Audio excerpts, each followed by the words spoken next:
Much obliged, partner.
Much obliged, partner.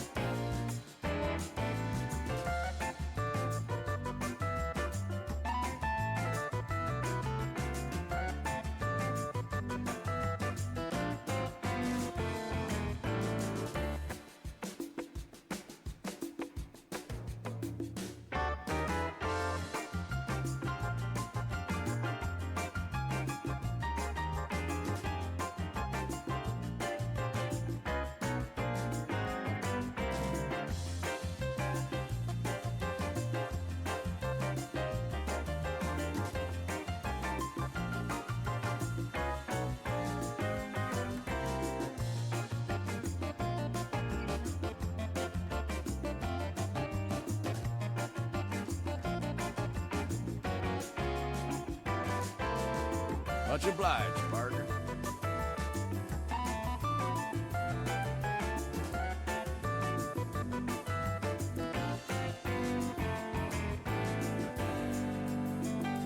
Much obliged, partner.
Much obliged, partner. Much obliged, partner. Why is it doing it again? I never understand Much obliged, partner. I never understand why it does this, but One moment. Let me get some other music going whilst we wait for stuff. Ow. I'm gonna go ahead and open up the queue for Mediashare. So go ahead and for people who know how to do it already, go ahead and do your thing. For people who don't, that was my Discord. I apologize. I'll close that now. Pootis. But yeah, for people who already know what they're doing, go ahead and do your thing.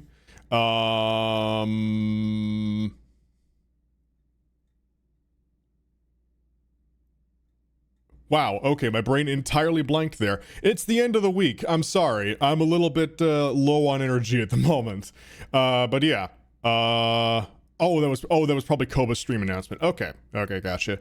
In any case, let's get some music going whilst we wait. So, as I said, the queue is open. So, if you know how to do the Mediashare thing already, go ahead and do it. I'll wait until we've got a decent length queue going before we set off. Thank you, Quo, for the command. How's it going? Going okay. Hey, how's it going? I see you're living up to your name. It's been a slow week overall. Thanks, Pally. It's yeah. I'm not really sure what happened this week. I think a lot of people just started work or school again, and yeah, it's just been a slow week. Thanks, but Pally. Here we go. Just in general, my brain's kind of been all over the place. This is your lately. Wake-up call. Prepare So yeah, college classes and stuff like that, which is understandable. Is that a fucking Duracell? There will be a Worms board game. Oh boy, I can only imagine how that's gonna go. I was going to so I have a well, since we're waiting to get a decent queue for Mediashare going before we get started, I do have another D&D story to share from my most recent session. We took a week off because a lot of people couldn't make it to the previous one, so we started up again this week after like a 2-week hiatus, and we needed a quick refresher, of course. But to give some brief context as to what was happening during the campaign. By the way, this was the same campaign that I mentioned a while ago in the that one Dead Cell stream where I'm playing a Dragonborn. I'm playing Pathfinder 2e, and my DM has made a Pathfinder version of the Dragonborn, essentially, and I am of course playing a Dragonborn champion / paladin, which is just, I mean, that's just expected, really. But anyway, so that was the campaign I talked about in Dead Cells, where my fucking paladin just kept critting like every fucking turn during that one encounter. Well, okay then, Strata. We'll get started. We'll get started. Wow. We'll get started here very soon. Let me just go ahead and finish the story before we do. And Harbo, thank you for the 100 bits. Hey, oh, actually, wait, I just realized we had a bunch of resubs. I'll get to you in just a second, Harbo. Sorry. Stern Cole, Strataferris, Overlord Malarkey, and Old Bean UK, thank you very much for all of your resubs. Stern Cole, 36 months. Hello there. I have a bunch of vids that I can finally show here. I hope you're ready for stupidity and more stupidity. So much stupidity that it's actually genius. Strataferris, 59 months in a row. Hello, thanks, been a while. How are you people doing? I'm doing quite well, thank you. Oh, and Overlord Malarkey, 18 months. 16 months, here we go. 18, but close enough. An Old Beat UK, 40 months. A Mediashare stream, now that's a pretty meme. Exquisite. And Harbo, 100 bits. Got another one of those bad signs videos, but the last one kind of made you stop breathing from laughter. Are you okay with it? Oh, please, go ahead. I want to die laughing. I need it, really. Legitimately, I do. Oh, and hey, how's it going? Thank you for the brand new tier 1 sub. Say hello to them, everyone. I do appreciate it. Yeah, that's a pretty good job. Anyway. I wonder what Koba would think of this. It's supposed to cut off BTW. Okay, thanks, gotcha. Pally. Anyway, before we get started, go ahead and feel free to keep sending in videos. I just really want to tell this story because otherwise I'm not going to get a chance and I'm going to forget about it. So,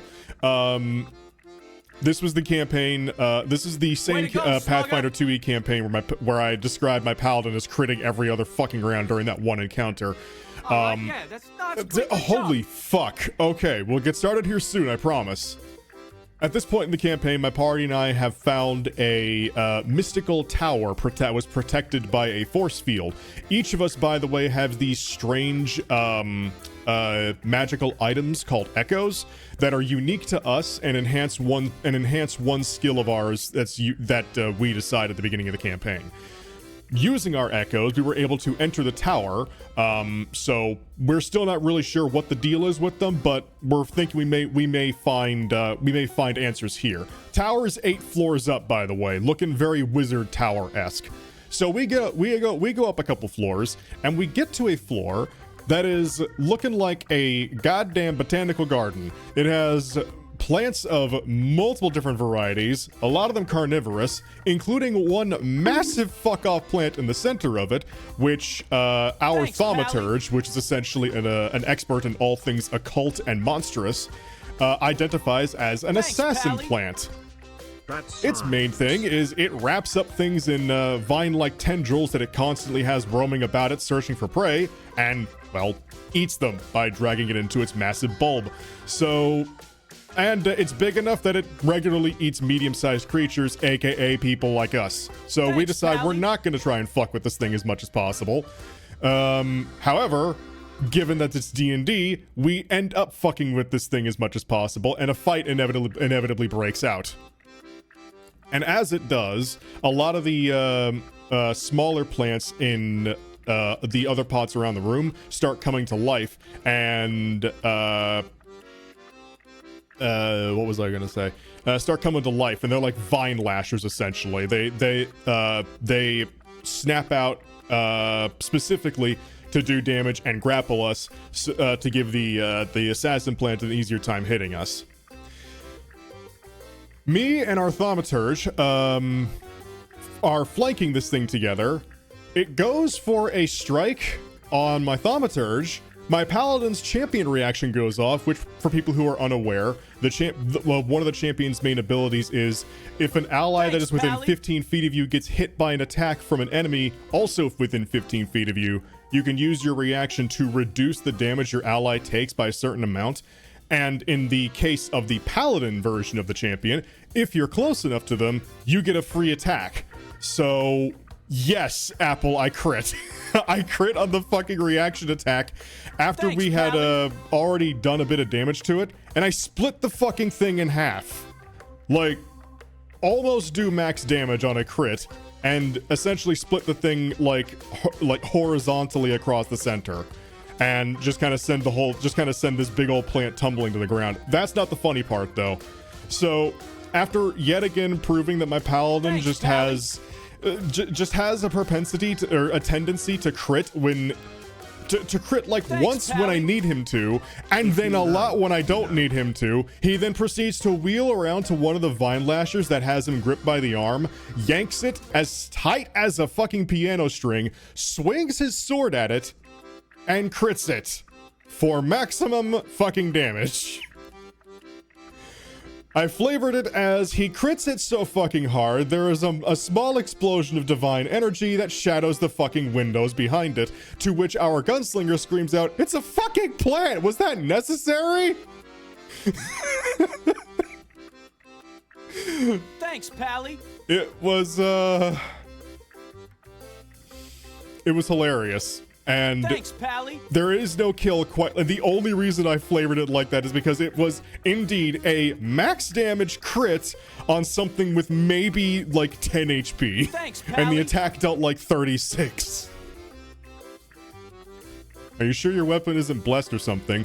No, but but our group's sorcerer does like to cast a magic weapon on my sword a lot. And we also quickly figured out that our party is essentially the martial support party. What that means is a lot of the group was, whether intentionally or unintentionally, built to empower the front line, which is currently me and our Magus, which is basically the Pathfinder version of the Spellblade. I'm the tank, the Spellblade is like the burst DPS, essentially.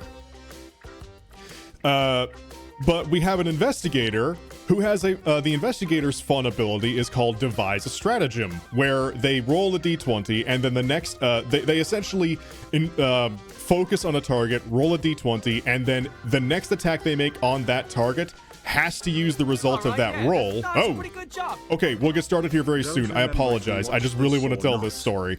They have to use the result of that d20 roll on the next attack they make on that target. In exchange, they get bonus precision damage on the target. They add their intelligence to the accuracy of their attack, and they can choose to make their target off guard to the next attack by an ally of their choice. Off guard essentially just makes them easier to hit. And of course, by the way, this is also the 3-foot-tall dog person who is literally an impersonation of the investigator from Knives Out, if you're wondering. Yeah, they are the Saint Bernard named Bernard.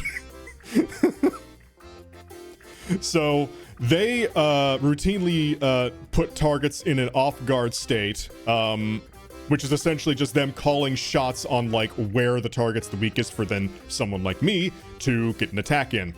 Our Thaumaturge also has an ability that increases any one roll by 1, or any one ally's roll by 1, which surprisingly has resulted in more regular hits being upgraded to critical hits than you'd expect, because Pathfinder 2e critical hits don't, it's not guidance, it's I forgot exactly what it's called, but it's a reaction and it increases the result of an ally's roll by 1.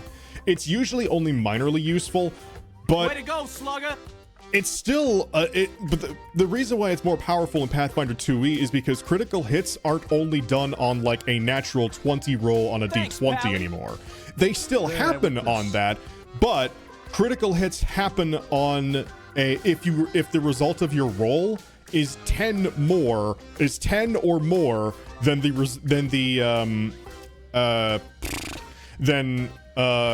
the target you were aiming for. So if a target has like 16 armor class and you roll a 26, even if it's not a natural 20, that attack is a crit.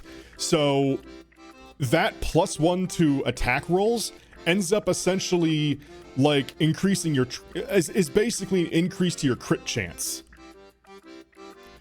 So yeah, and then of course we have a sorcerer who is a divine sorcerer, so not only do they do heals, they also regularly buff me and the magus to do even more damage with our melee weapons. So essentially, the party has become, okay, just give these two a target, buff them up, and let them do their thing. It is, how do crits work in Pathfinder 2e? Oh, I just explained that. They are, critical hits, or critical successes, pardon me, occur when the result of your roll is 10 more than what the target was. In exchange, critical failures are if the result of your roll is Pally. 10 or less. So both critical hits, critical successes, and critical failures are a lot more common in Pathfinder 2e, which makes it more fun, in my opinion, and more dangerous, but more fun. So yeah, it's been a fun campaign so far. I've been enjoying it quite a bit. And that's really all the story I had to share. Besides, the queue is up to 1 hour and 30, so we should probably get started. Oh yeah, but like as Strata said, you also can crit succeed to avoid the full effects of spells, like in that one encounter my paladin had earlier in the campaign where the enemy spellcaster used their strongest spell, Bone Shaker, on him, and he crit succeeded on the will save, or on the Constitution save, and just completely no-sold it. Nothing happened. It was hilarious. In any case, I would love to keep telling these stories, but we have 1.5 hours of videos to get through, so let's get started, why don't we? Bucket. Dear God. There's more. No. Starting off strong. Starting off strong. Gotta have the classics. Joe. You can also go slow. Joe, I need to talk to you about something. Joe, hear me out. Joe, hear me out real quick, Joe. Oh, fuck. Ow. Explosion. Fucking Marvel.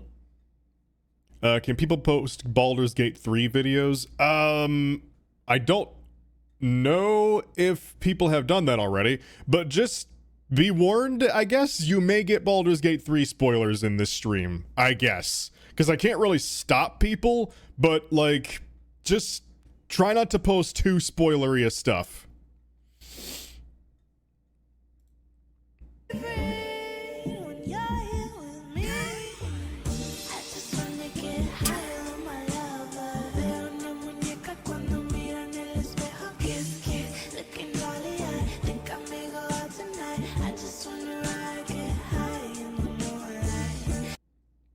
Thanks, Lex. Oh, boy.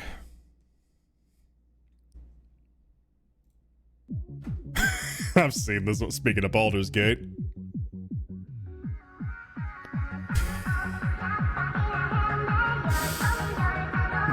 Thanks, Pally. The fucking skull up there.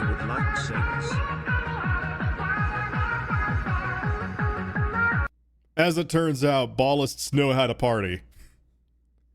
Shame about the murder, but you know. I removed all of the bones from Elden Ring, and this is what it did to the bosses. And if you like this video, make sure that you keep it to yourself. So first of all, it's really hard to get hit by Moog. Maladia has a lot of trouble picking up a prosthesis. Someone please help her. It's basically impossible to hit Rykard because my bones are gone too. I don't even know what this is. It just scares me. Jesus Christ. Astel's grab attack is really funny. The grafting didn't work out that well for Godric. Malekith is a little broken. Badon simulates the inside of a washing machine, and Horlu goes for a really deep backstretch. Holy shit! Man broke his own back.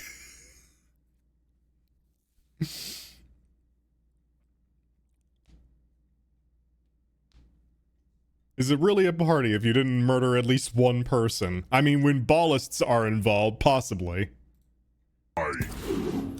We know what a losing ticket means.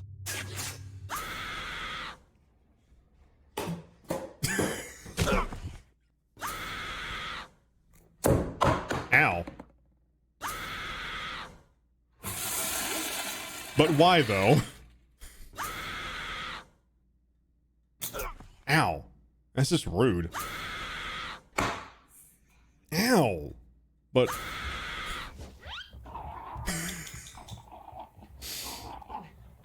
Good. Over 4 years, it felt good. Well, congratulations, Robin. Oh, God. I think that'd break the blender more than anything else. Will it blend? Thanks, that is the Pally. question. God, that's a blast from the past. I haven't thought about will it blend in years.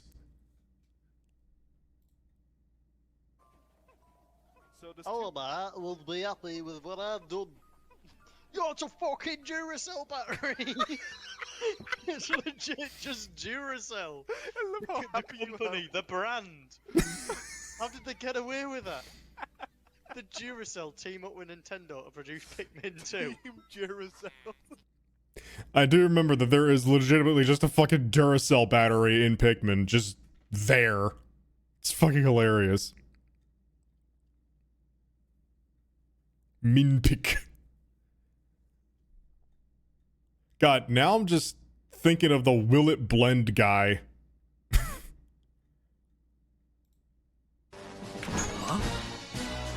Have no fear, Eggman's here! How did you pass security? I pretended I was a bar of soap and gave them all the slip. Boo! Also, what?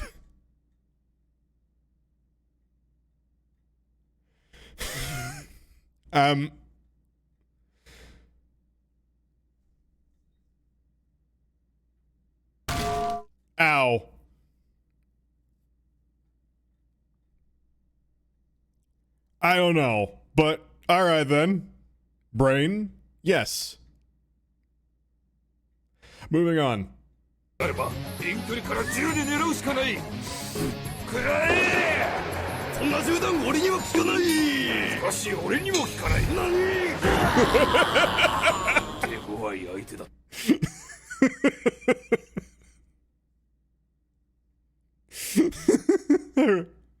God damn it. It's been a while since I've seen that one.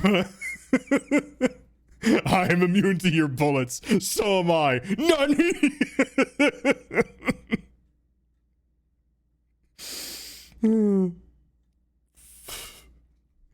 I love that shit. I remember this one.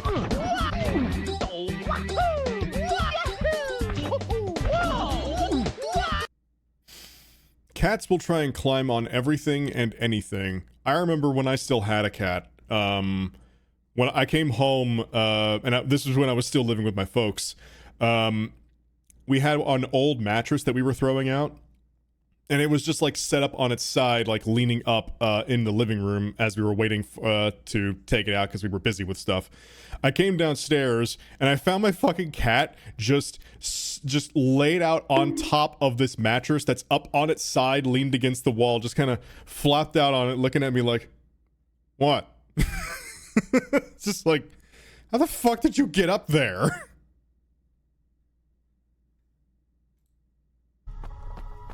What is this? A time bomb. Iva, run! Do not worry. It is not active. And we might be able to use it for something. Like what? Activate. And just like that, it's armed. Mizuki, what do we do? What? What? I know! Eat it! Put it in your belly! Thanks for the food. What?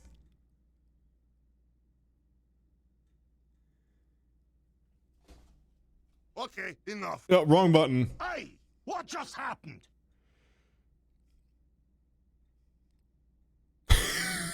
What?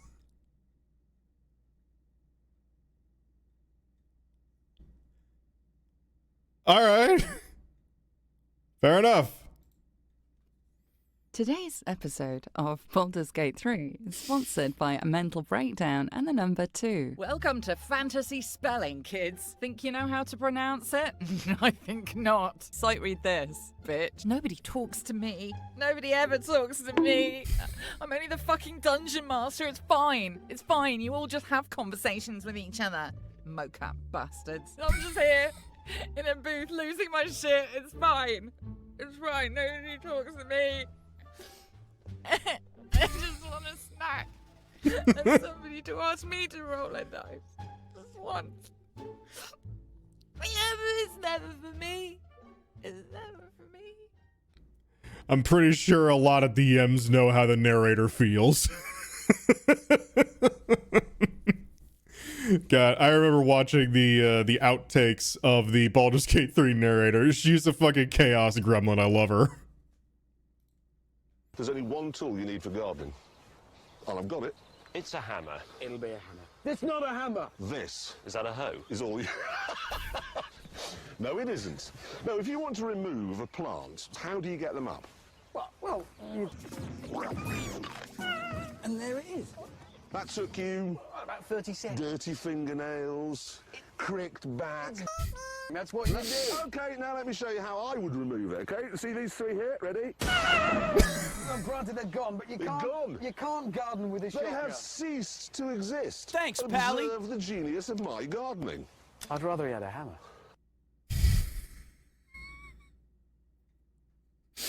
I mean, you can't deny they have ceased to be. They are ex-men. They are ex-Pikmin. So, yeah. Hey, Raiden. Oh, dear God. Let me get a lottery ticket. You're not gonna scratch it here, are you? You know what they say, Raiden? A free credit card today makes the $413 billion in home equity loans go away. How do you let your debt get this bad? Nanomachines and tax evasion. Something you wouldn't understand, Raiden. Sir, this is a fucking Texaco. My results. 3 X's. You win a SpongeBob popsicle. Capitalism at its finest. Sir, this is a fucking Texaco.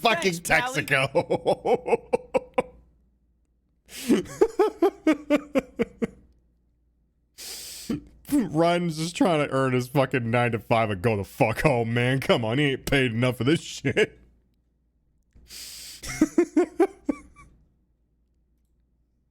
Angle.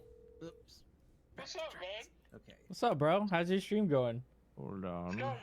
We're doing Kingsfall raid, man. What's going on? Oh, nothing. I'm just want to see how you doing, man. I missed you. What's up, man? We're just raiding in Final Fantasy right now. Oh, okay. Because otherwise, the middle one has a central. What's going on? Nah, she's dead. Draw us kissing. Yes. Anubis! People need shrimp. People need shrimp. Oh god. Please turn it down slightly. All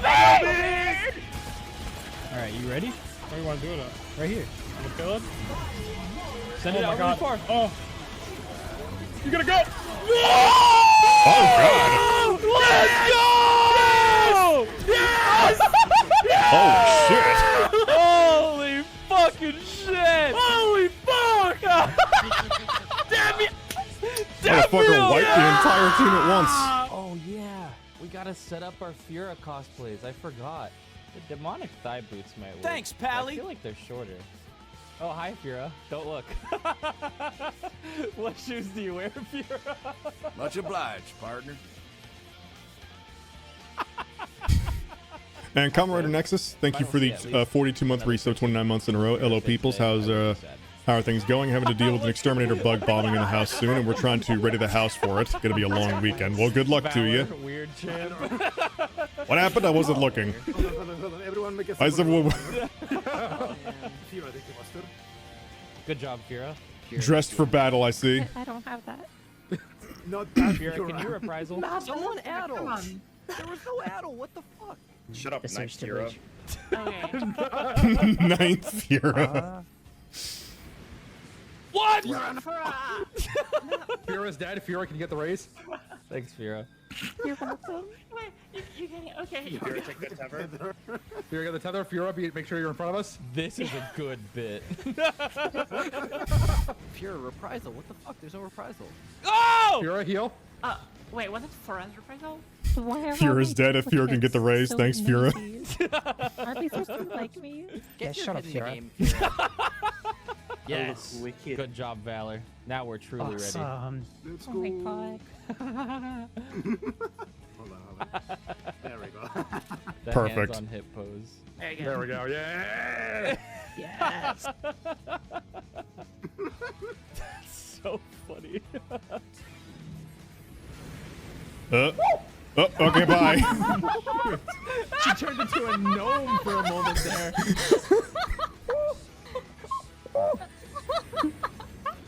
Resting. All right, Sophie, you ready for the Just I'm assuming they hit their dash when they didn't mean to. You gotta clip that shit later.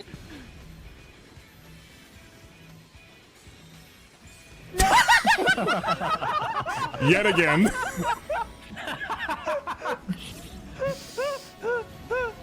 Don't worry, Sophie. At least I gave you hard front, so it didn't hurt. Just zoom. I knew she was gonna swing it. Oh, that's unfortunate, that Rez. All right, we're coming up to the Sophie Die Mechanic. No. She goes. No way, no. Yeah, there she goes. There she goes. There she goes. Don't make me think too hard about it. Got your Icarus right? Oh no. Yeah, Icarus to me again. I swear I'll be at the right spot. We'll load again. I believe you. Wait, Hans. Wait. I'm waiting. I'm waiting. I'm No. waiting. I'm going. I can't believe you did it again. God damn In it. the right spot. I lied. Gravity has the highest kill count. I know you gotta run, brother. I'm dead. Down the dude. bridge to the left, and then hook up. I'm hugging the wall. Yeah, you got it. You got it. You got it, bro. You got it, bro. I don't know where I am. I don't know where I am. Go. I'm getting him. Where are you at, Anubis? Much obliged, partner. You have 10 seconds. I'm getting you, brother. I'm dying to a bear. He's dying to a bear. No! My boy's dead. Anubis. No. I'll always miss Well, it was a valiant attempt. My brother. AoE. One AoE met. And Growmaster, thank you for the 30-month resub. 30 months, where is the time going? Good question. Is this right? This isn't rage. Uh-oh. Die. Fucking die. Yeah. Woo. Holy shit.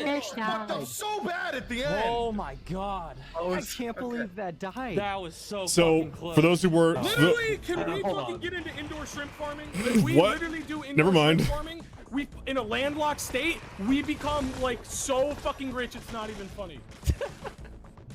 What? You're laughing! What are you talking I about?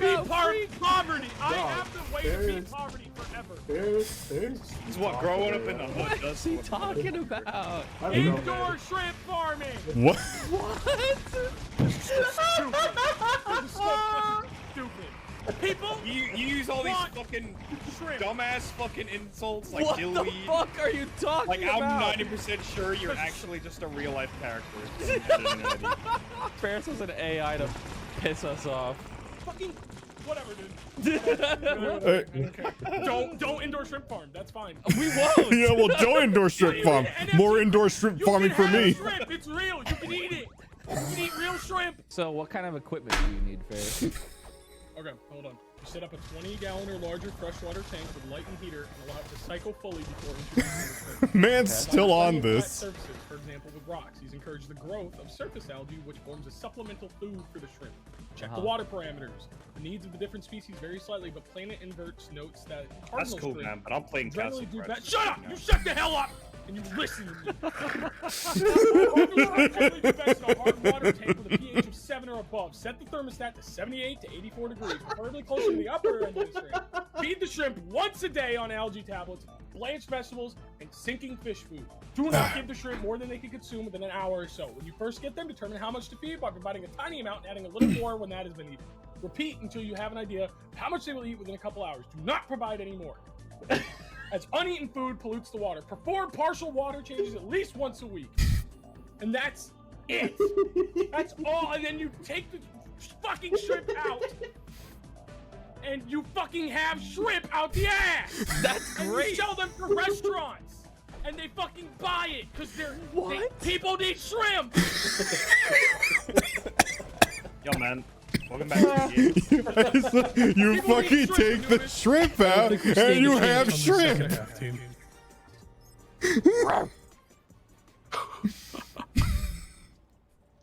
Whose dog is that? Sorry, that was mine. Oh, shit. Yeah, he gets excited. Oh, okay.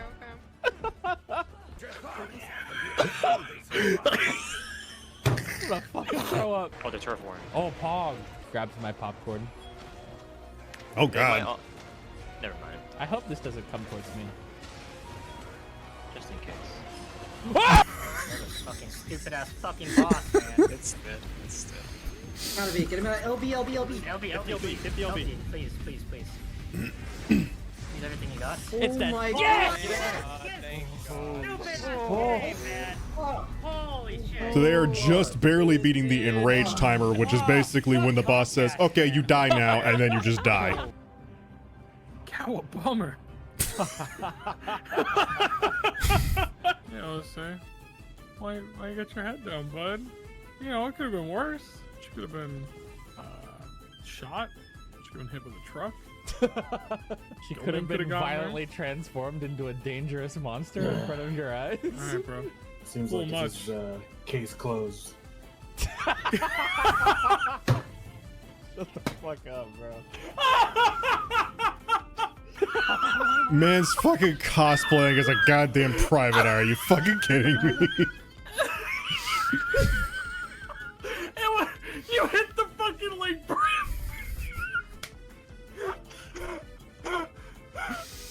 Agent Soma, anything to report?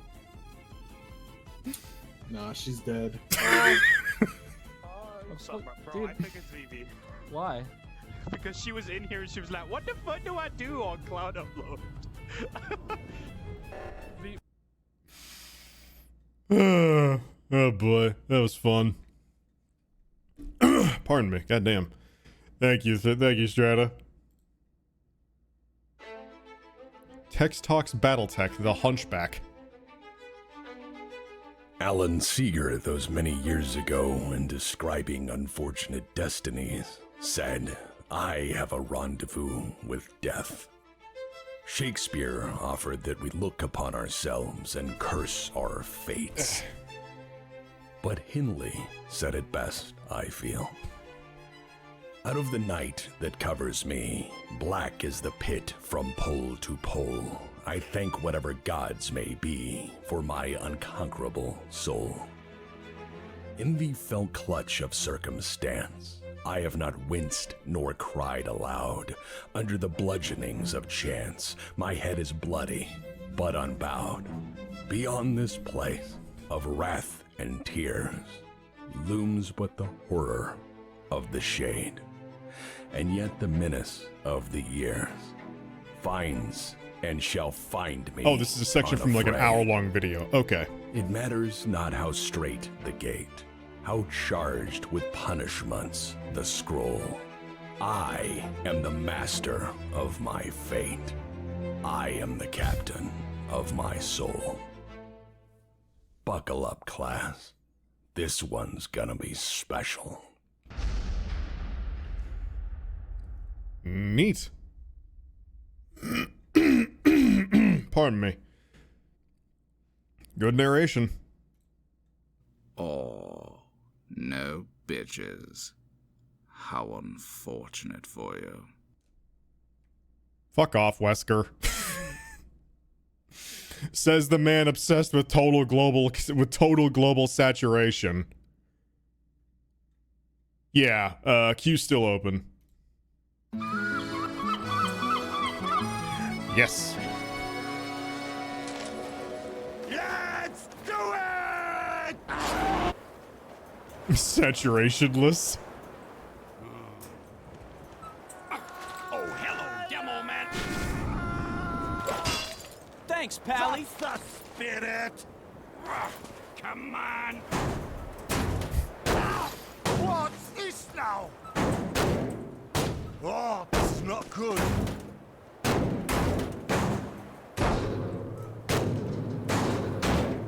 Wait for it. Help me! Seal. Oh, what's your name, you pretty little thing? Thanks, Pally. Hey, look at this seal. Aww. It's perfect. I will kill any man who tries to take this seal from us. Is this the seal of approval? Basically, yes. Look, seals are fucking adorable, so I don't blame the TF2 community for basically just like obsessing over this little fucker for like several weeks.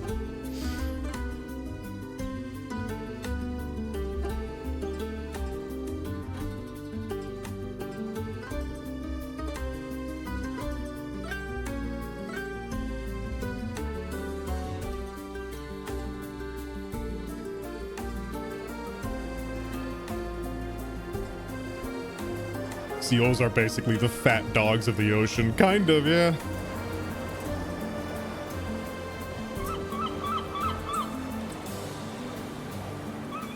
Who just engaged rematch? Oh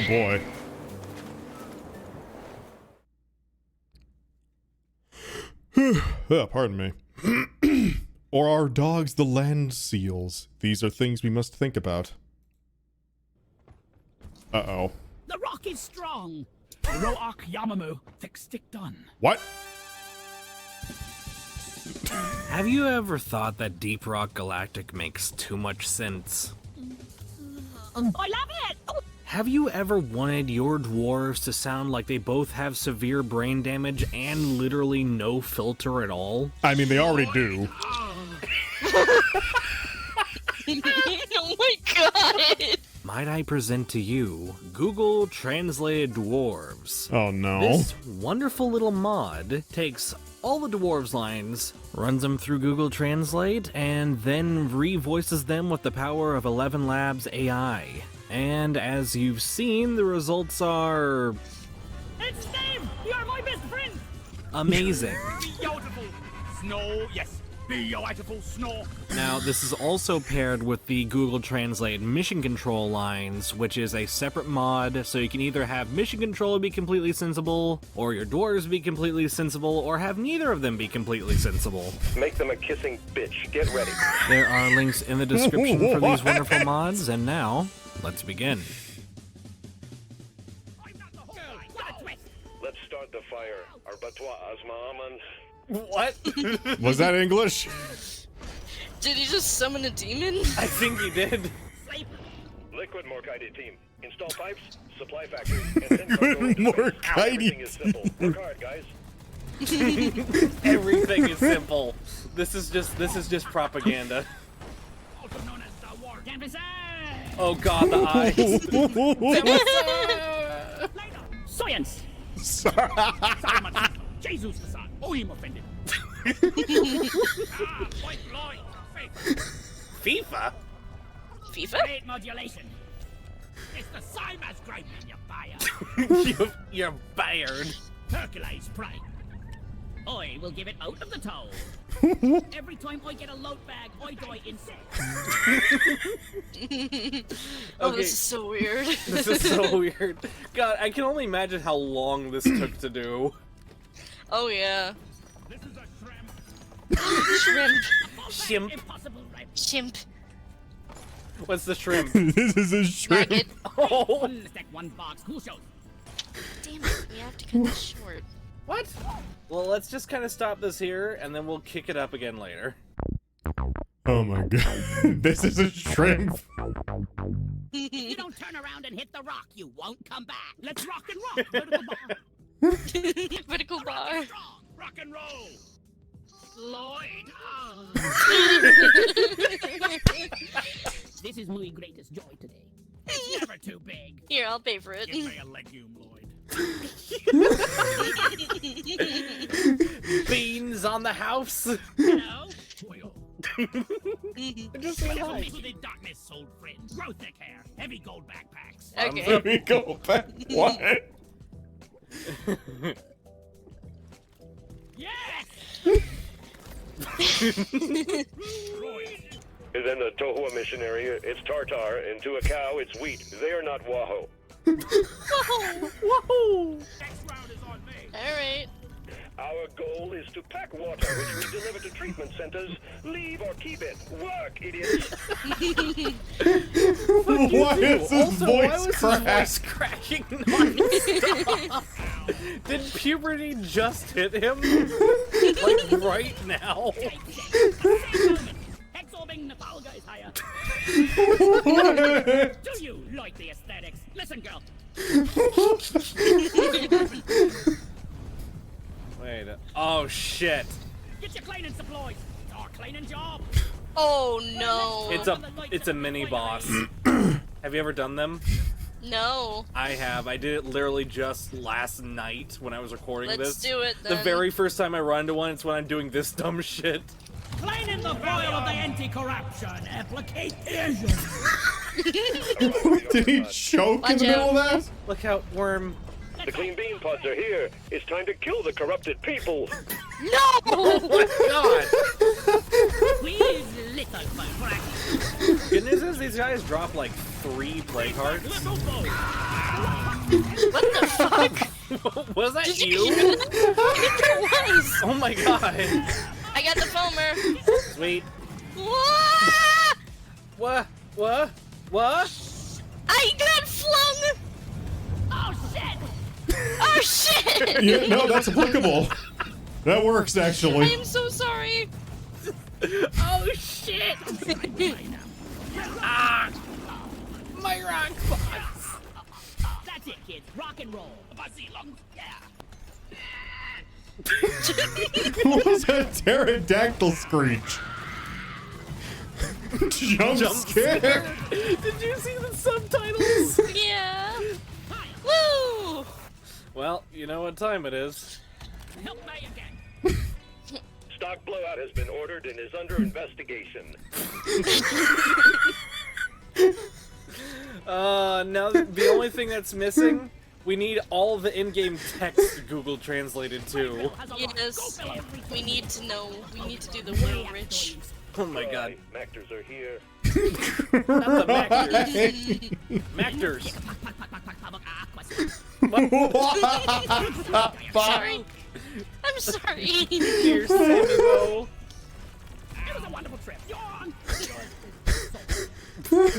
I'm sorry I keep hitting you. No, I keep jumping in front of you, slightly on purpose. They're just casting spells. McMurra. The McMurra spawn. Turn on the pure supply. The pure supply. Come on, power is not a hard word. Okay, we got that one. We got that one. I don't think we even found the last one. What is that up there? Wait, I hear something. Mm-hmm. I hear it. Oh, it's above me. Hold on, I can get to It's it. above you? Oh, fuck, it's above me. Kill the Tri-Joe. What? My character just said, I really love you. Much obliged. Holding a play card.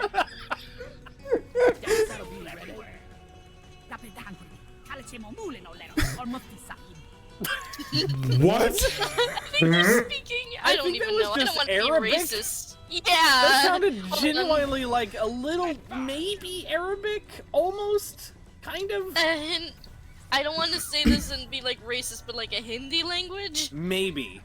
I couldn't quite tell, but that's certainly. I think that may have just been gibberish that sounded my God, vaguely yeah. Hindi. I don't know. Okay, so the gentlest slope is right up here. False positives, we are false positives. The goat is in. No! Not the goat! You said it.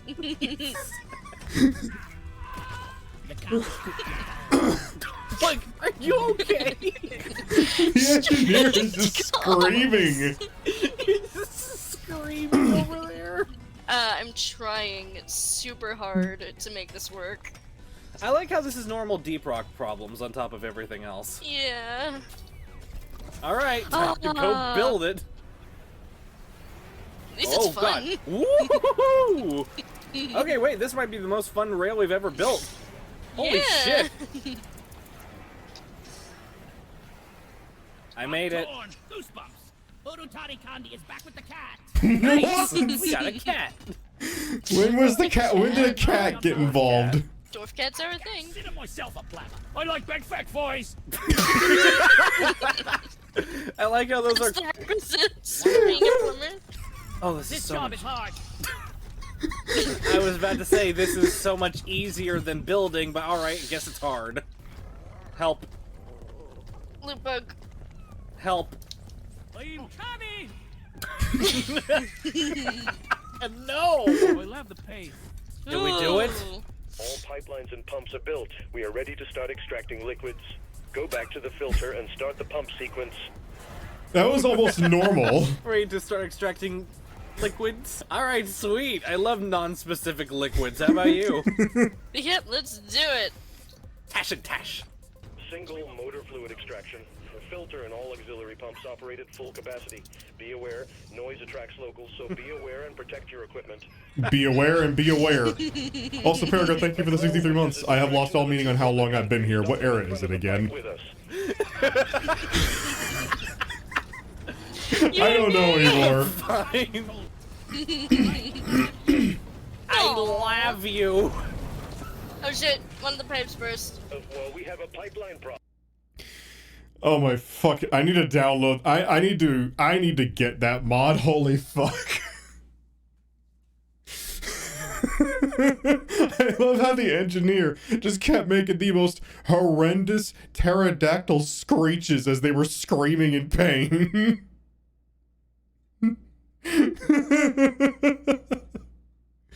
Oh my fucking god! Also, the queue is still about an hour and 8 minutes long. Hear him scream. One more time for Evo. You already know what time it is. Give it to me. That's a sign of a perfect attack incoming. For this time, he's looking prepared. Bum, bum, bum. Waiting for this moment here at the Evo stage. Dragon Ball Fighters fans have share one collective brain cell when it comes to Cell. Like this morning. Waking up from that nap after that exhibition. Oh, we're letting the intros rock just to get a little breather. Here it is.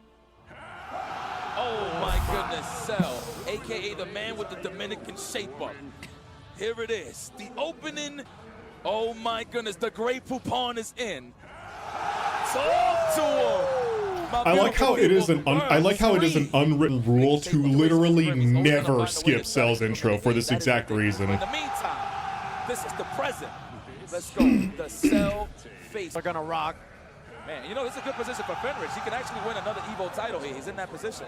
Yeah, both of these guys have had Evo Ws before. Of course, Fenris did it in Blaze Blue. Oh my goodness, one last intro. And what a way to start off losers in order to beat Same voice actor you have it, Intruder. So here we go. Oh, that was so loud. Talk to me. That was music to my earlobes. The people. Okay, here we go. Bandana for the family. Bardock, the lineage, the grandpappy. Here we go. That was pretty fucking good. Yeah, we did have a video last time where I need to turn this down. Holy shit. We did have a video last time where they accidentally skipped Cell's intro during one tournament, and there was like a small riot happening in the crowd. So the players in the match literally paused the game, went back to character select, redid their teams just to replay and do the intro. It was fucking hilarious. You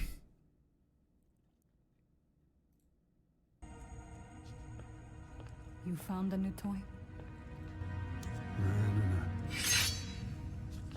No. Not a toy. What on earth is it? Well, the story goes that a mad Norwegian vampire hunter went to India, and he convinced the weapons master of the Rajaputra clans to make him this thing. There's only one. I saw drawings of it in my mother's books. The real question is, how it ended up here.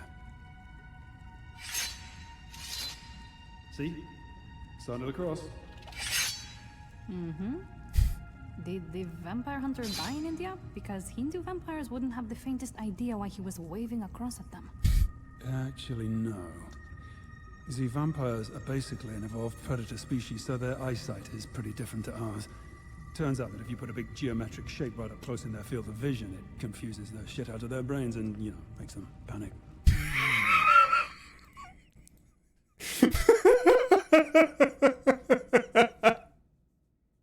Okay, so according to Mr. Belmont, if you're ever attacked by a vampire, just shove a vague geometric shape in their face, and it'll confuse them long enough for you to get away.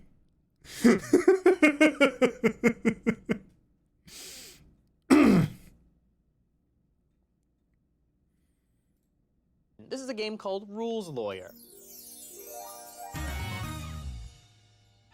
There's one thing nerds love, it's rules. And no one loves rules more than Rules Lawyer. I'm about to show you a single round of combat in a game of 5th edition Dungeons & Dragons. It's littered with mistakes and falsehoods and rules violations. Assume that we have not left out critical information, such as if a character is multi-class, or if an unmentioned magic item would provide a given ability. Also, a single action that breaks 4 different rules for our purposes counts as 4 different mistakes. We're going to run through this round of combat. I want you to identify as many mistakes as you can. Whoever can identify and name the most will get the point. All right, first panel here. Elbratha, the Goliath fighter, Una, the halfling rogue, Calliope, the elven wizard, and Omric, the dwarven cleric, face off against Pit Fiend and a Demi-Lich. Elbratha runs at the Pit Fiend, using her dodge reaction to avoid the devil's attack of opportunity before sinking her silvered axe into the Pit Fiend's chest. The Pit Fiend rolls initiative, casting Hold Monster on Elbratha, binding her in place before making its bite, claw, mace, and tail attacks on Omric. Omric calls on the power of Groomsh One-Eye, god of the Forge, using a second-level spell slot to cast Fireball, destroying the Pit Fiend. Calliope uses Benign Transposition to cast invisibility on Una before drinking a potion of healing. The Demi-Lich uses its Howl attack on Una, missing due to her invisibility. It then casts Vile Curse with a legendary action, and Una fails her Charisma save. It uses a final legendary action to fly 30 feet straight up. Una uses her jump skill, rolling a nat 30, clearing the 30 feet to the Demi-Lich, and sneak attacks it. On her bonus Where the extra 30 sides of the die come from. Destroying the Demi-Lich, thus concluding this round of action. Now, there were a lot of mistakes in there. Matt, how many errors do you think you've spotted? 20. All right. Ooh, Amy. 16. 16. Murph, how many do you have? 16. All right. Matt, tell me what you've spotted that's wrong. So first panels, I didn't see too much wrong with the art. However, a Demi-Lich classically is just a skull. That's correct. A Demi-Lich is just a skull. This is a regular Lich. Yes. Next panel, when you run towards something, you cannot use a reaction. Something has to trigger a reaction. That's correct. Plus, the devil does not get an attack of opportunity by running towards it. Only by leaving melee combat with it does it get an attack of opportunity. Mm-hmm. And Silvered Axe, as it is not a magical weapon, will actually not affect a Pit Fiend. I believe it is immune to all non-magical weapons. He's good. I don't have that one on my card, but Brennan is giving me a thumbs up. Was that on my card? No, Matt found something that even the question didn't account for. Wow. He's broken the game. All right, next panel. The Pit Fiend rolling initiative now doesn't make sense since combat's already initiated. Next panel. Grimash One-Eye is not the god of the Forge. That's correct. That is an orcish god. It's not the god of the Forge. And then proceeding to use a second-level spell slot to cast Fireball. Fireball's a third-level spell. And also is not a cleric spell. That is also correct. And also Pit Fiends are immune to fire. That is also correct. I'm just happy with myself that I'm getting some of these. Well, actually, hold on. Light domain clerics, I believe, can use Fireball, but at a later level. That's about the only thing I could think of, though. I'm like, oh man, I'm a young grasshopper, but I'm willing to learn. You cannot cast ability and drink a potion in the same round. They're both technically actions. Next one, the Howl attack should still hit the rogue, even if she's invisible. Yes. Oh, cannot be accounted for. Then Okay. Vile Curse as a legendary action. You can only use legendary actions at the end of players' turns. And I do not believe Vile Curse has a Charisma saving throw to resist. Probably Constitution. It is a Wisdom saving Or Wisdom throw. saving throw. Okay. Next panel, Jump skill. Jump is not a skill. Nat 30 is not possible. You would not be able to sneak attack the Lich. That is correct. And not only does the rogue not have Turn Undead as a capability, but it's an action, not a bonus action, and is incapable of destroying the Lich because it's too high level. All three of those things are correct. I have 18 correct corrections there from Mr. Matt Mercer. I am so excited. God damn. I feel like we all learned something today. There's something very satisfying about Heartwarming. watching someone just be very good at something. Also, Lord Cupson, holy shit. Can you get like 5 points? And as always, you get Heartwarming. 1 point. 1 point. Yes. Seems unfair that I got the same amount of points for my Star Wars answer. Like, he's not a droid. I was like, he's not a droid? Look, this is the cool Heartwarming. mistress of this game. Is that Exactly. all challenges are worth 1 point. I'll read those in a minute, Lord Cupson. Thank you. It's like you forced your way through 1 Okay, so cleric domains are not accounted for. That was the only thing that was the only other correction I could think of. But since they weren't counting clerical domains and only counting spells, yeah, okay, fair enough. But yeah, wow, Matt is very familiar with 5e as it turns out. And Lord Cupson, thank you very much for the 10 gifted subs to Spycons, Zoozies94, Master Spoot, Lex of XL, Croden Live, Blaze the Sage, Frumpy Window 840, Zenic, Primus Quidcass, and Trench Komodo. Thank you very much. Actually, hold on, before we continue, hang on a minute, I'm just curious. God of the Forge, because I want to see, is that even, like, do they even have the light domain? Wow! Last piece of Stibe's story I plan on sharing. Never mind, we're gonna keep going or we're never gonna be done. Holy fuck. But I'm closing the queue now. Holy fuck. Bacon Lords. Can I just make it absolutely clear now that I'm only here because that was the producer 280. said I had to be. I don't like snow. I hate being cold. I hate outdoor pursuits. I hate the idea that I've got to push my body to find the limit. I can't stand this stupid clothing that makes this rustling noise when you move all the time. And I hate the zips and the toggles and all the pockets and that. And I hate your stupid truck. Listen, shh. If we make it, look at it this way. You will be the first person ever to go to the North Pole who didn't want to be there. There we go. Brittany Clarkson is leaving the car. Okay, we're arriving. I'll brake. And thank you for the head pat.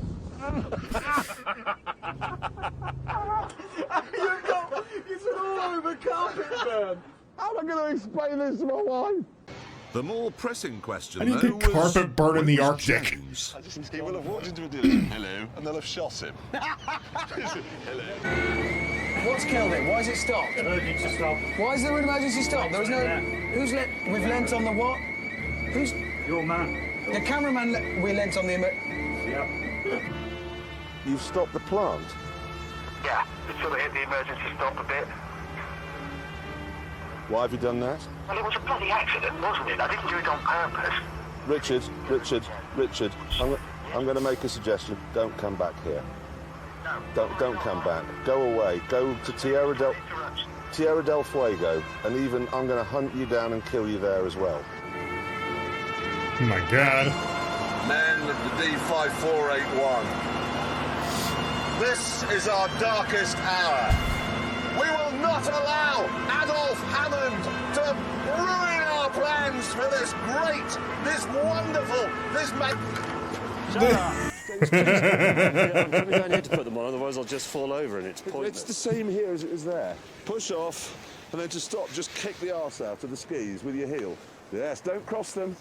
Oh, thanks a bunch! It's taken me 20 minutes to get there! We can go together, go on. No, I've only got one ski on. Oh, God, sorry. Oh my God. Sorry. Poor man. Sorry. Trying his best. Say that he's a CIA experiment that went wrong, and that he only eats cheese. All we know is he's not the Stig, but he is the Stig's American cousin.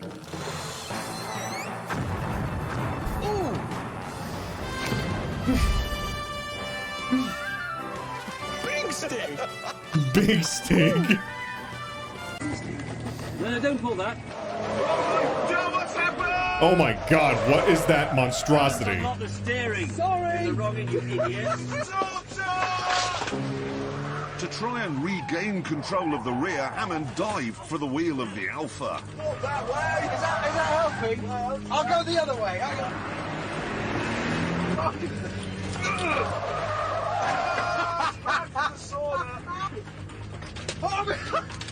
James! How the hell? You pair of utter pillocks. You've ruined my car. If I was driving it like a limousine and you two weren't just being yobbos trying to break everything, that wouldn't happen. What would you be using here?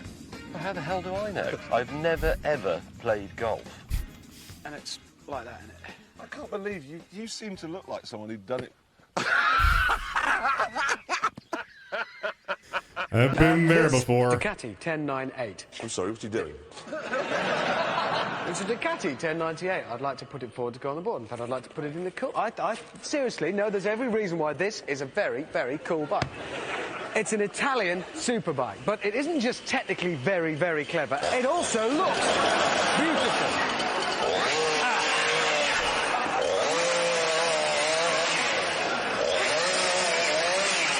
Little extreme, but you do you, fam. Right, nothing. And James was rubbish with a shotgun. We shall not go quietly. Man pointed that directly. We have faced adversity in the day shift.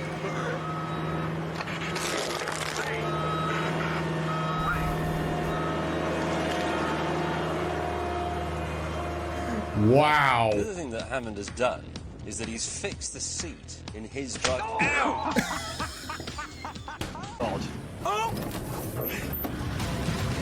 Oh dear. That is quite funny. Hammond! Are you alive? Alligators, mate. Yeah. Shall I suggest we may have made them angry? We are just driven in into their living room. Such an insufferable oath. Look, that's a little bit, okay? That's perfect. It isn't.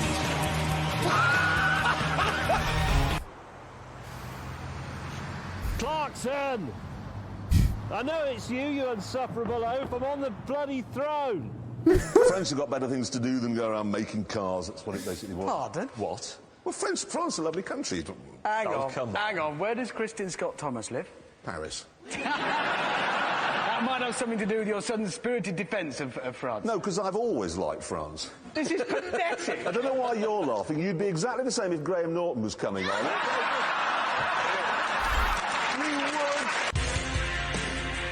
Instead of doing the tricky J-turn, I planned to get into the alpha end and reverse away forwards. But that idea did have a flaw.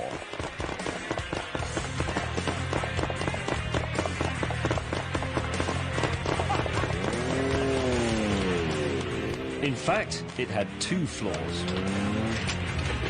Ah, the wheel one.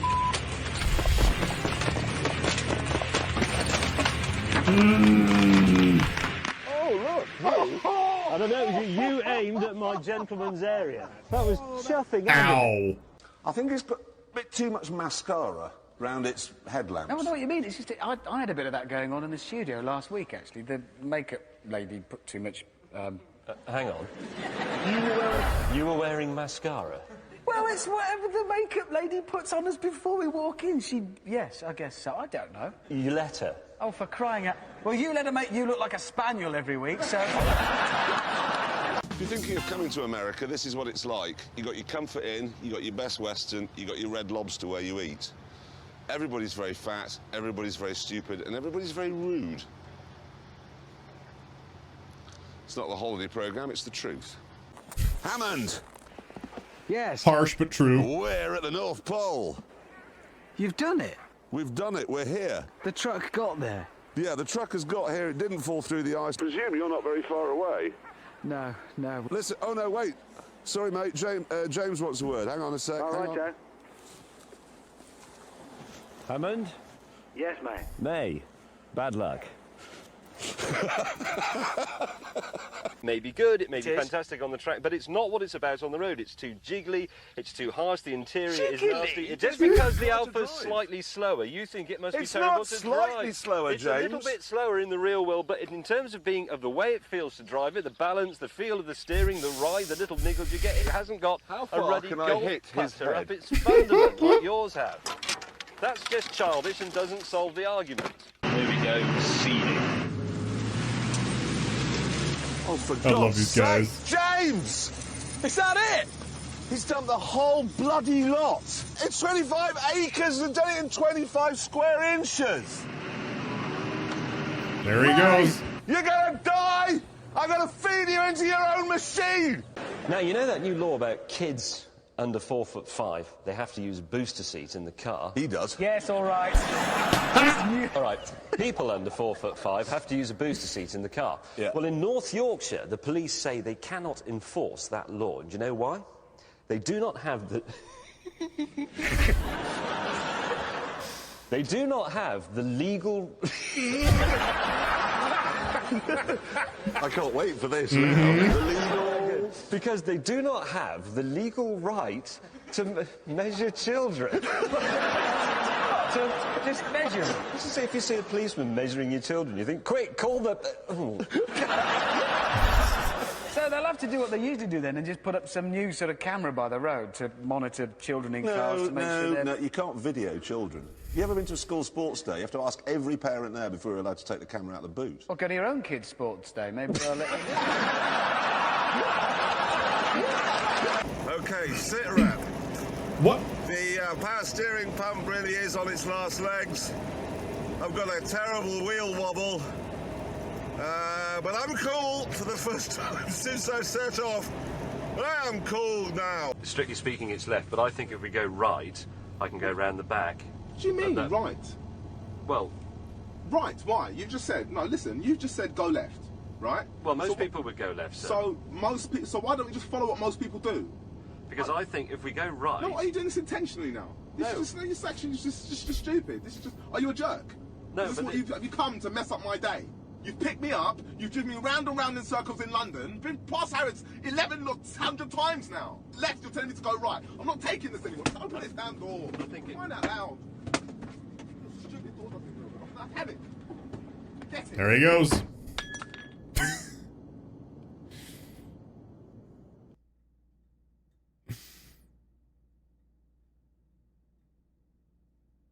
Oh, well.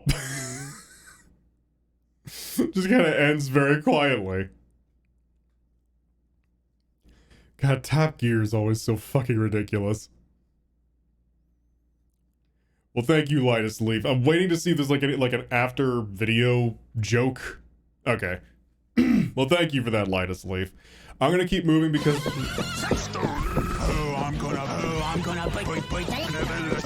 Thank you, Lord Cupson.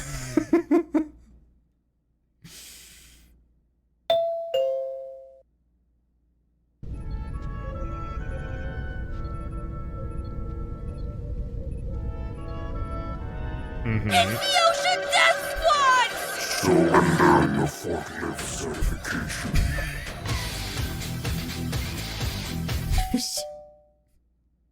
Ocean I got every measuring tool for the job, Chief. You're off by 0.06 degrees. Yeah. A quick guide in becoming a chess grandmaster. Step 1. Put on anal beads. Step 2. Win.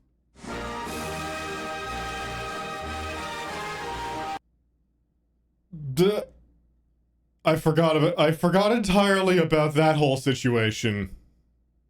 I completely forgot that happened.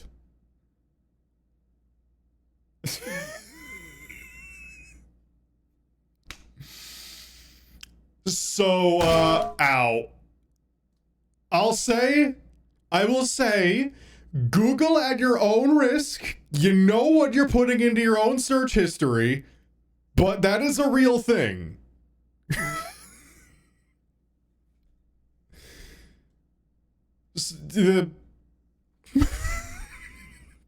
Just fair warning. And I will let you figure out the rest from there, because life is a journey of discovery. Please?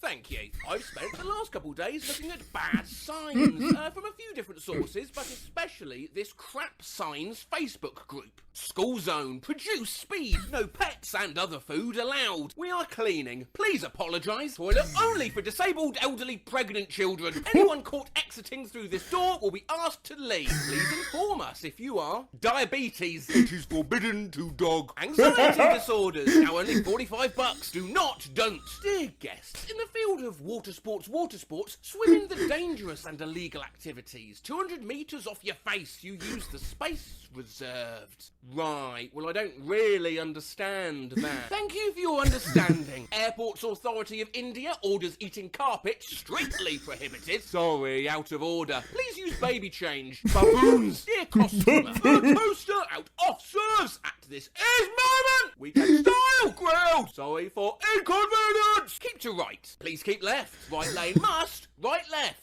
What? If you see someone drowning, caution. Be careful of parasailing horses and buggies on the beach. Please note we close for lunch 1 to 1:60. Attention, this car park will be locked at 4. 8. Baby needs beers and wines. God is now here. God is nowhere. Please do not grab your own balls. We will grab them for you. Heart emoji. Why that emoji? Card machine out of order. Behold, I come quickly. Coming soon, vegan chocolate. Dark chocolate melted into fresh, creamy sheep's milk. Slip carefully. No authorised entry. People are eating children in this area. Please leash your dog and clean up after them. Notice, if you come on my property, I will beat you off. Illegally parked cars will be fine. Violators will be towed and fined $50. Hot ass. Crap books. Harm your neighbourhood grocer. Sign not in use. This is not an exit. No lifeguard. Swim at your own risk. Caution, slow kids on road with no shoulders. Please do not put paper down the toilet or I kill you. Playtime. Things with no specific duties. Please, sex after you exit. Thank you. And that's upside down. Good food, good people, good times. Life's too short for anything. Welcome, tourist. We speak English. Cost, pull, tutoring. No smoking allowed. Today's spezial, grilled salmon, mashed potatoes, and Asperger's. Please close this tap tightly. No, that's not right. Tightly. No crowd surfing. You will immediately be ejaculated. We sell hot drinks. Hot chocolate. Chewing gum. Child meat. Fuck does that mean? Avoid rude and unreasonable chicken. Try the strange juice. Please don't cross any railings, lest suddenness happens.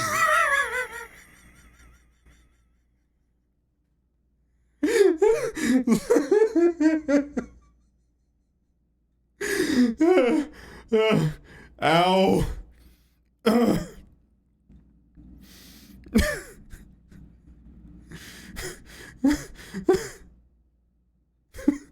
Please avoid any railings, lest suddenness happen.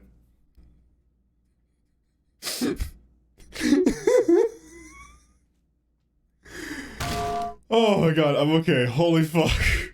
Oh my god, I need to calm down. We got a fucking hour and a half left. We're here to meet with your bugbear leader, mate. Krog, we come in peace. Go ahead and give me a persuasion check. This is it. No! They're here to kill Clark. We gotta stop them. Oh, Brandon, they're shooting at us. We running? No, we have to convince him we're fine. I don't know how to talk goblin. Just a f***ing Krog. Just a Krog. Krog! Wait, no, actually, he thinks we have to kill Krog. Yo, Gorgonzola's crying right now. Oh, fucking hell. Clark!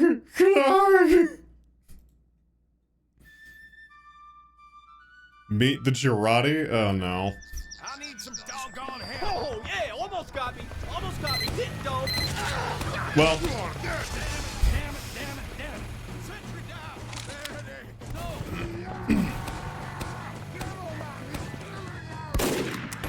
Uh-oh. That's just disrespectful.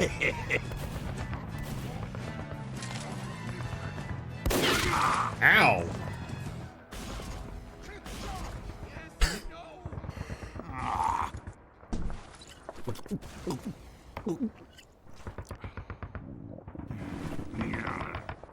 Peace time.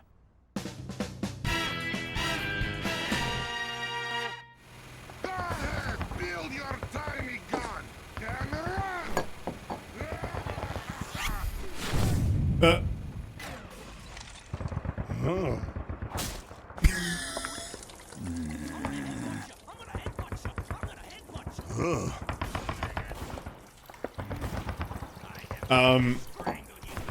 Why do you need an audience for this, Sniper?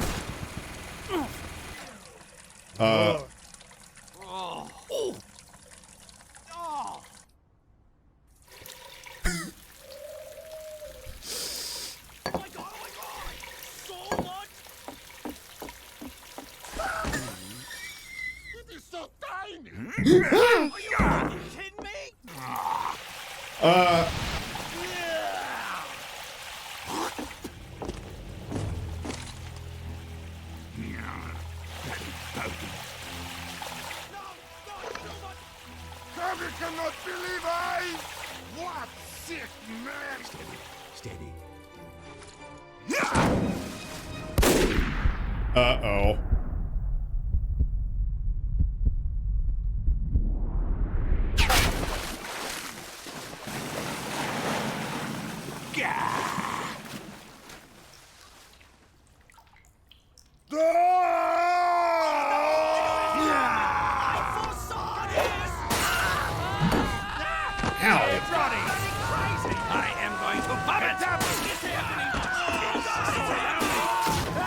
Ow. It's too much. Ah! Reasonable reaction.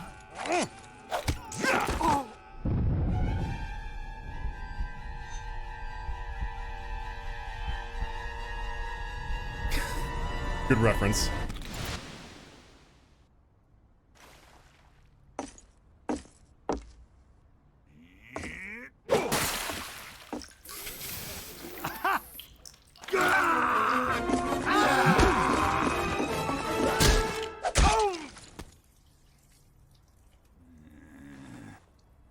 Ow.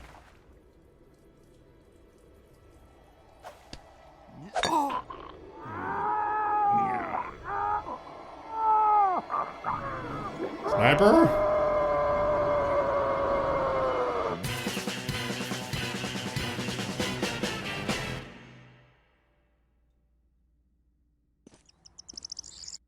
I'm slightly terrified.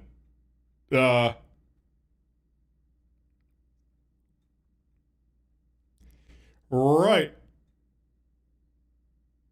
Moving on.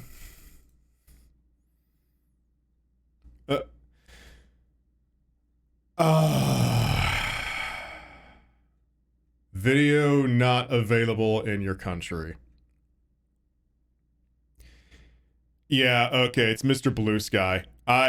Fuck. Old Bean, unfortunately, I would play this one, but I'm pretty sure that would actually get me copyright nuked.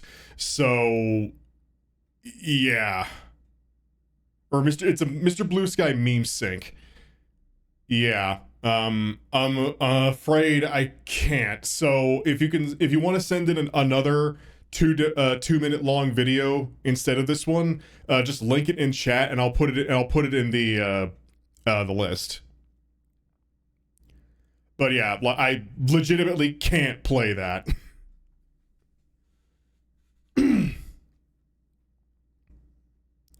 As long as Old Bean UK is around. Yeah, there we go. Well, unfortunately, Oz, the viewer requests queue is closed right now. But yeah, it's just called Mr. Blue Sky Meme Sync.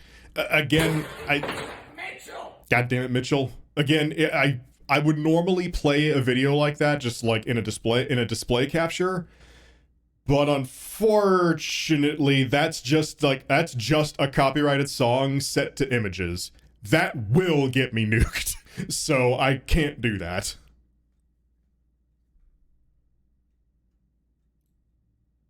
Okay, hi Hania. Hello, thank you for coming.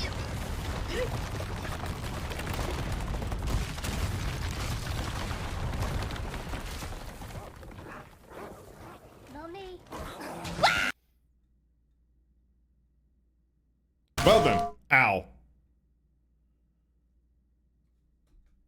All right, I will go ahead and put that in. It's probably gonna have to wait until the end of, it's probably gonna have to be the last video in the stream, because I think if I play it now, it may mess up the order of things. I think.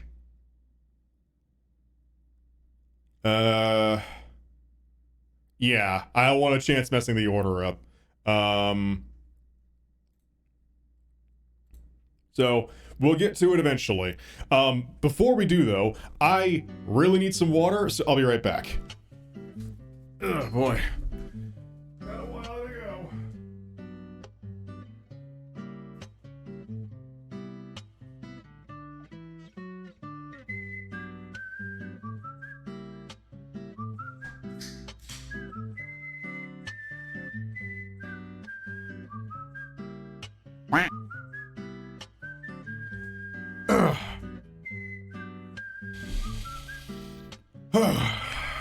Okay. I am back. I have some sparkling water. I have a putus, and there we go. All right, moving on.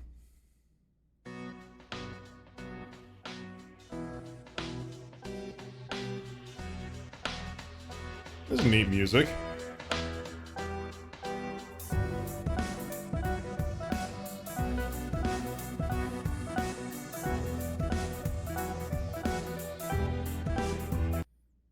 That's pretty neat music. I've not heard of Dust Force, though. That's cool, though.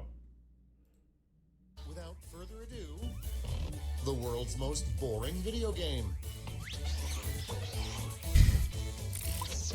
Okay, everybody, pick your favorite. Wow.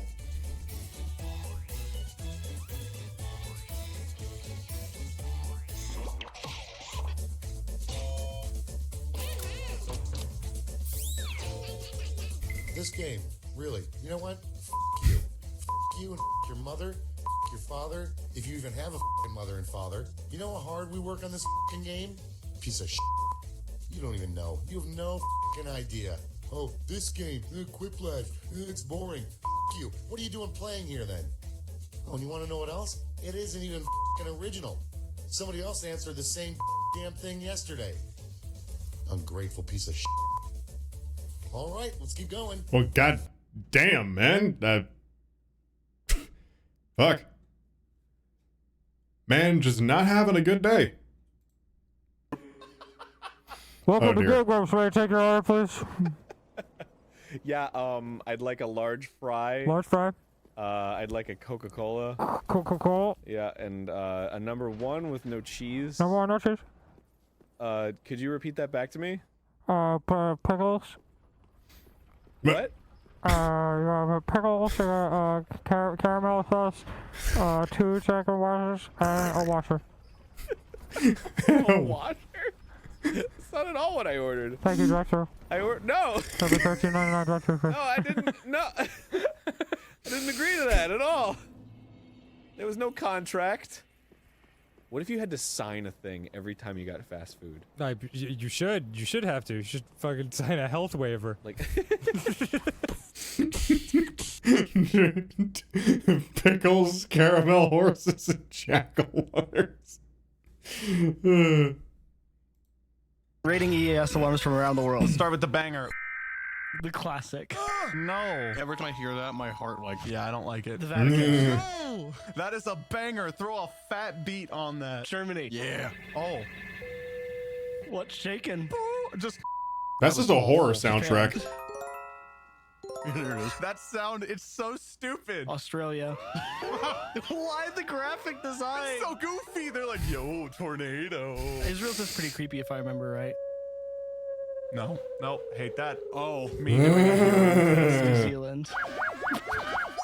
What the It's like 3 different It's a alarms at UFO. once. What is that? United Kingdom. Oi, mate, there's a tornado outside, innit? At least our schools don't have tornadoes in them. The guy in the studio, adding ping pong delay to the EAS alarm. Chicago. No, bro. No. That's just the siren head meme. Only in Chicago.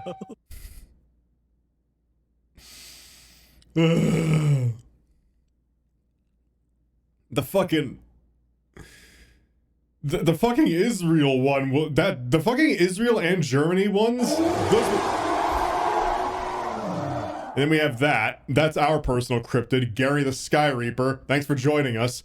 But yeah, the fucking Israel and Germany ones, those are just like soundtracks from a horror movie. Ow. Today we're talking about the most gangster politician in American history. Ladies and gentlemen, Cassius Marcellus Clay, aka the Lion of Whitehall. Whitehall being his family home that he grew up in Kentucky as the son of one of the richest slave owners in all of America. While going to college at Yale to become a lawyer, he would attend a speech from a famous abolitionist by the name of William Lloyd Garrison, and that speech would change the entire trajectory of Cassius Clay's life as well as American history. It is at that moment that Cassius Clay decided he was not only going to be quietly opposed to slavery, but that he was actively going to fight against it. He would be set down the path to become the most influential abolitionist of all time.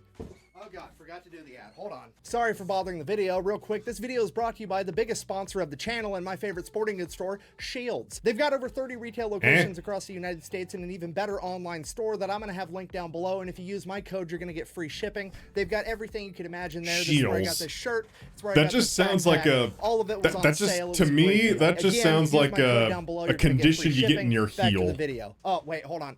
I forgot to mention, Muhammad Ali's original name was Cassius Clay. Yeah, he was actually named after this guy too. Anyways, back to the video. Bye-bye.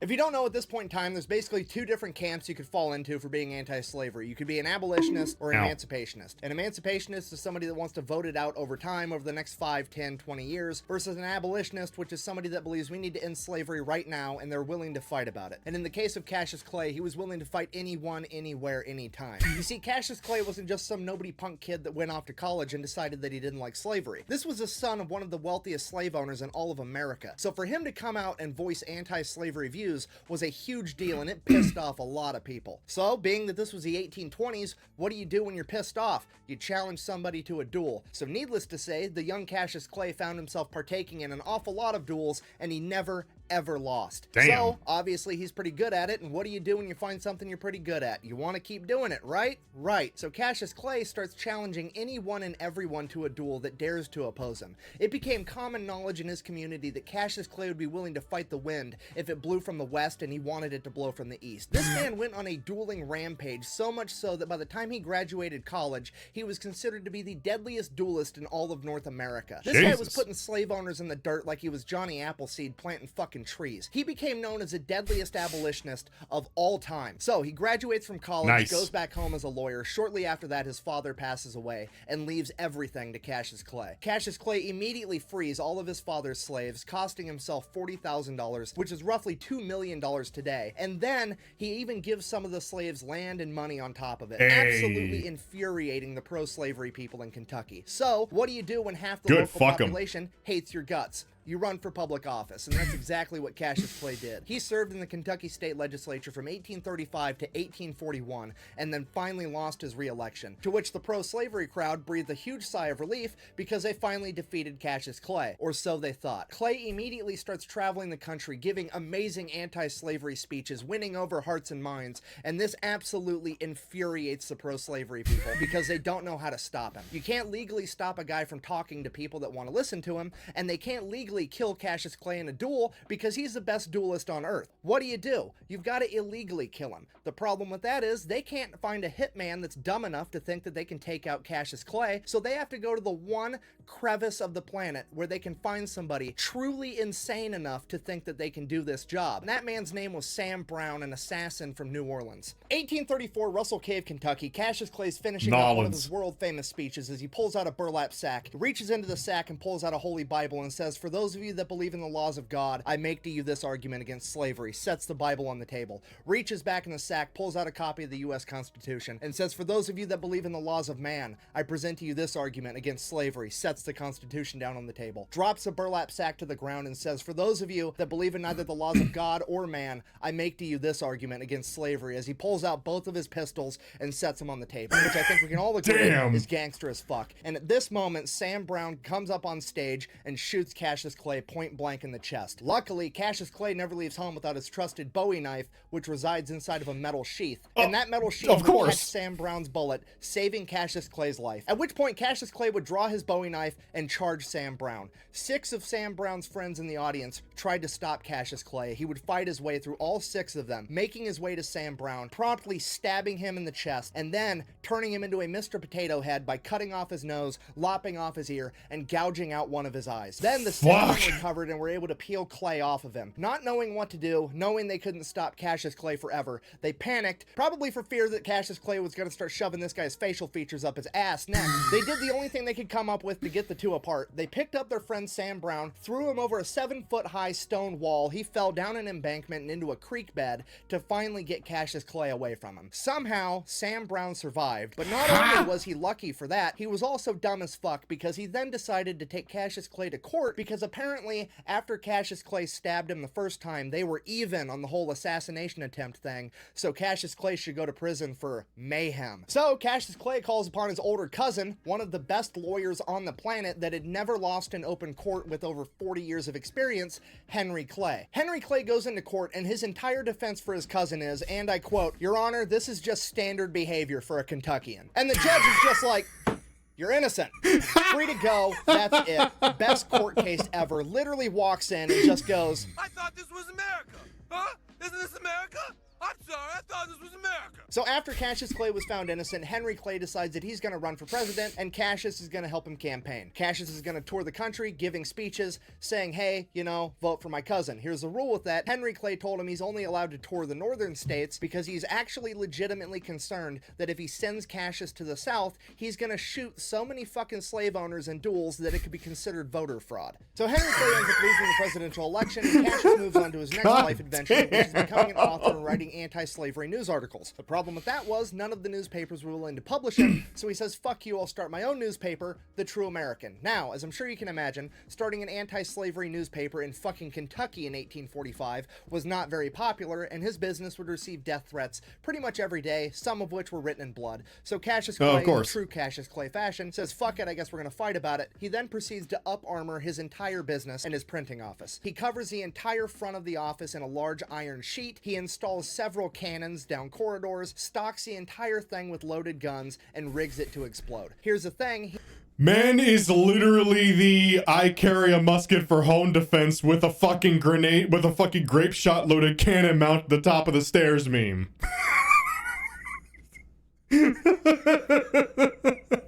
Tally ho, lads!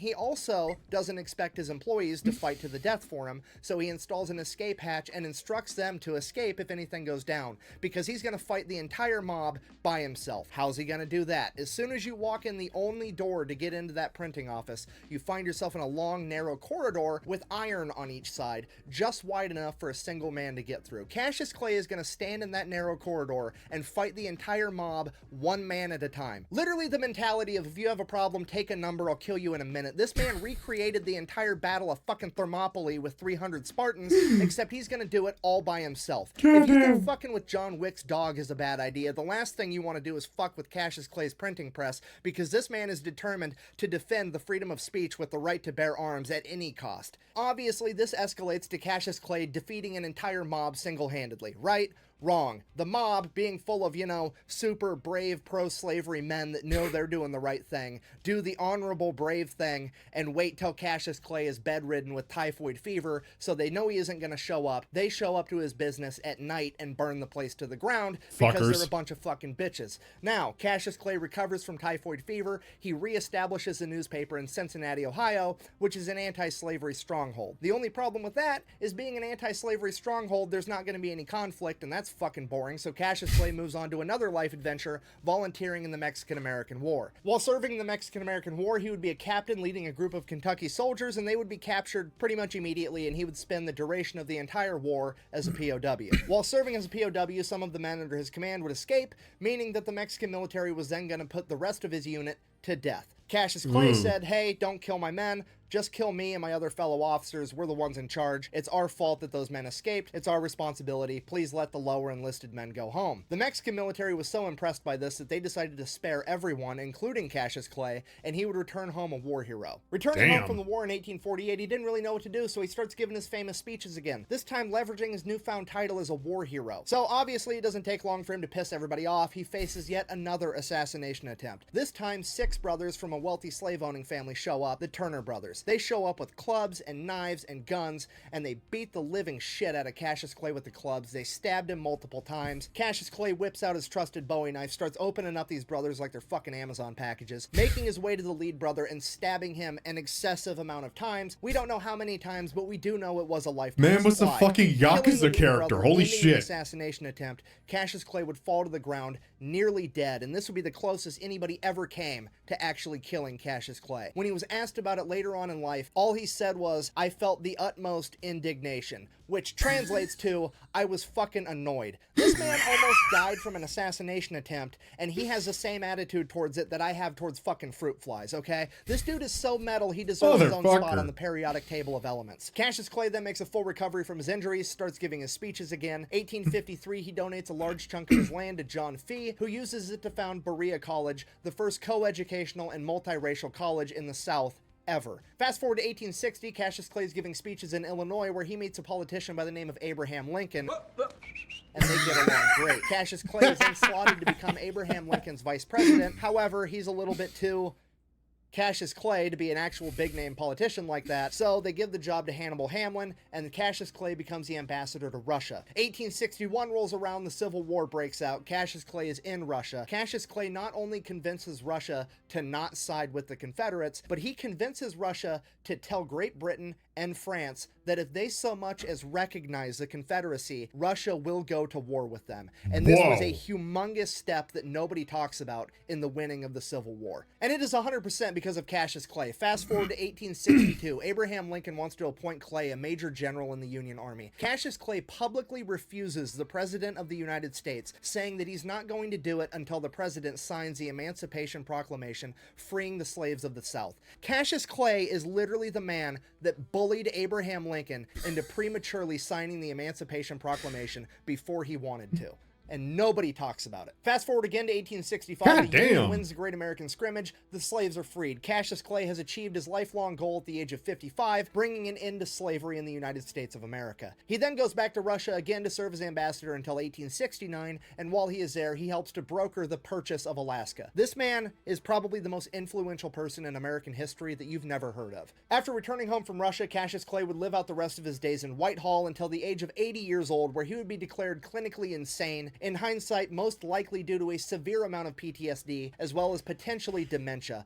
He didn't die from it. He lived on for quite a bit longer. He just picked up a new hobby of fucking with the local sheriff because he was crazy now. Over the course of the next decade, Clay and the sheriff would have multiple run-ins that would be concluded when the sheriff and 7 deputies were repelled from Whitehall when Clay utilized his home defense cannon that he had at the top of his stairwell. No way! The sheriff would inform the local judge he will not be returning to Whitehall to tangle with Cassius Clay anymore unless the judge is willing to dispatch an entire company of the local militia to accommodate him. Then in 1900, 2 men would break into Whitehall, and Cassius Clay at the age of 89 would manage to kill both of them, one by gunshot and one, yet again, with his trusted Bowie knife. Then in 1903, at the age of 92, Cassius Clay would die of natural causes, or as they called it back then, general exhaustion, which is the most gangster way on the planet to go out. Literally just, I'm tired now, peace, and then he left.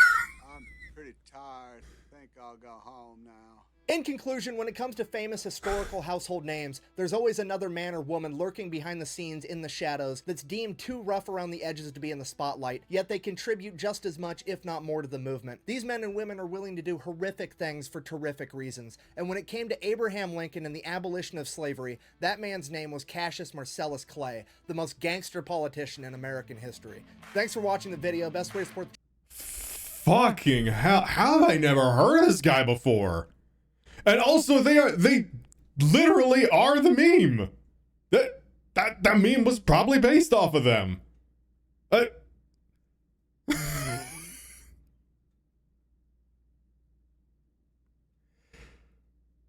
Holy shit.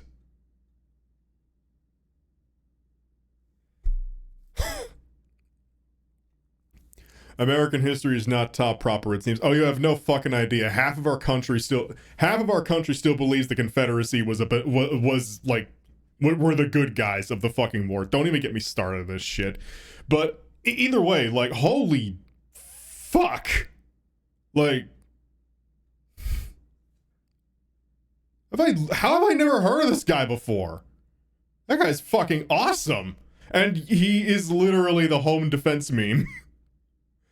That is amazing.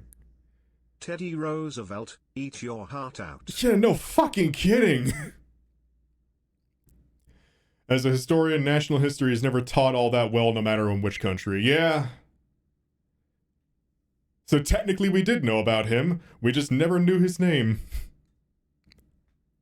Fucking hell.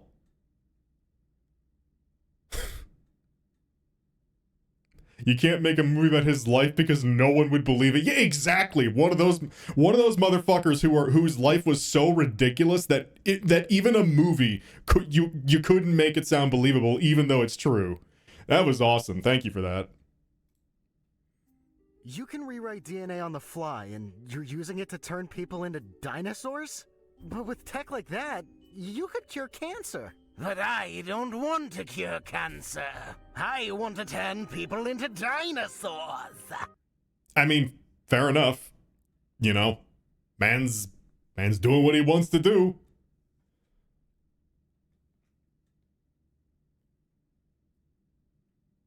There's a guy from World War II who had a movie made about him, and some of his actions had to be removed to people not believing it. Was it Mad Jack Churchill, out of curiosity? Or was that World War I? Fuck, I don't remember. I think Mad Jack was in World War II. The dude who, the only, either way, they were the only dude in whichever war he was in to have a confirmed longbow kill.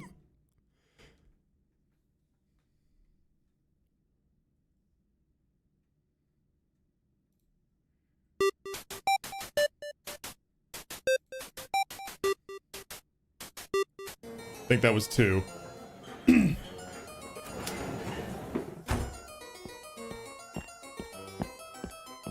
Yeah, he went into battle with a longsword and bagpipes and a fucking longbow. Well, if it isn't my favorite Nemesis. I think you have the wrong garbage can. nonsense! You're just a Pile of feces. I've been looking for. See, I've been running low on my inventory and thought I could Claim reward. it. So if you don't mind, I'll take that bag off your. I'll just take one little. I sympathize with a fellow salesman, but trespassers on the lady's property are strictly forbidden. Do mind the battery acid on the way out. Of course you realize this means Crimes against humanity. Crimes against humanity.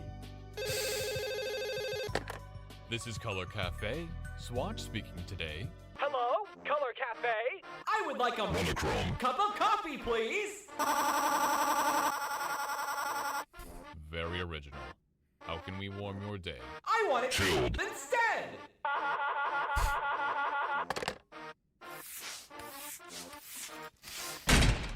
Who put all of the forks on the right side of the plates? Of course it was him. Manager? Miss Manager! So sorry to bother you, but have you seen my clothes?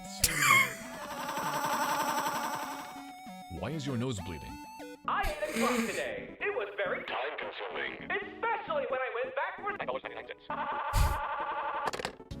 Fucking chaos gremlins. Her Majesty's faces! Hello, bird brain.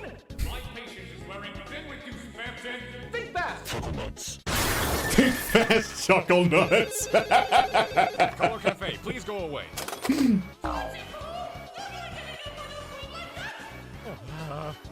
You got Think fast, chuckle nuts. Ow.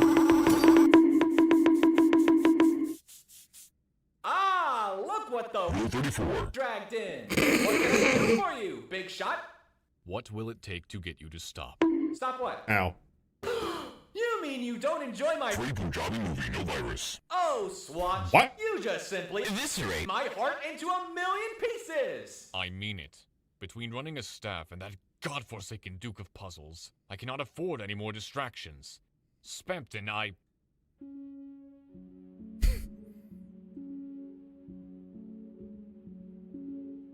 Forgive me, but if you don't mind me asking, it's been weighing on my mind for quite some time. What happened to you?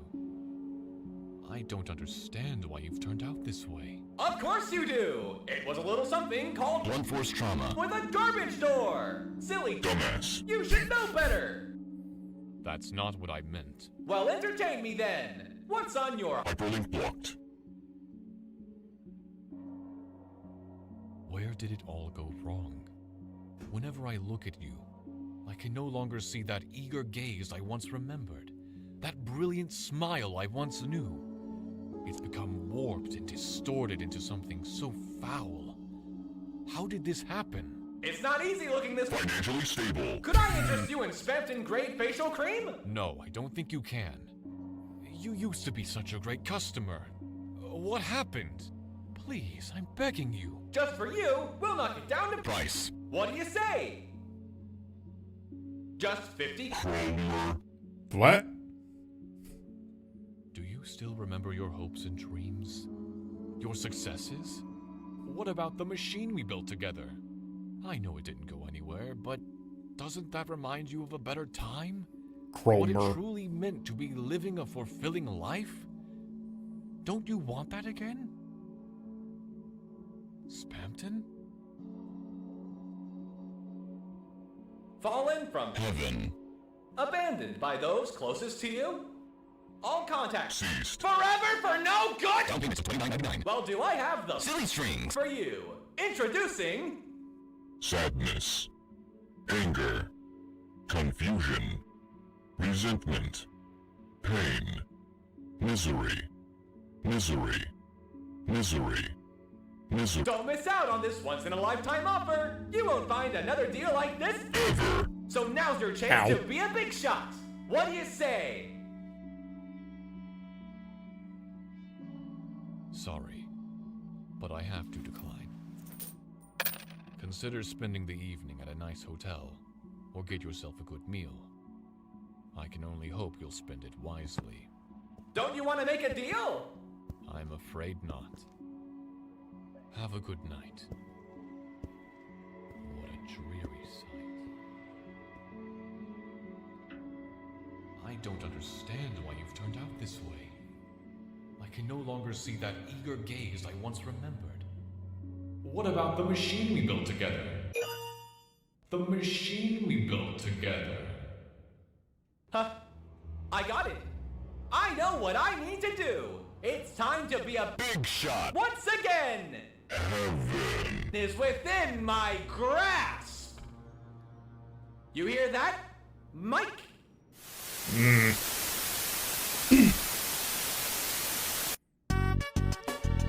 When the fuck are we getting chapter 3 for fuck's sake, Toby? Please.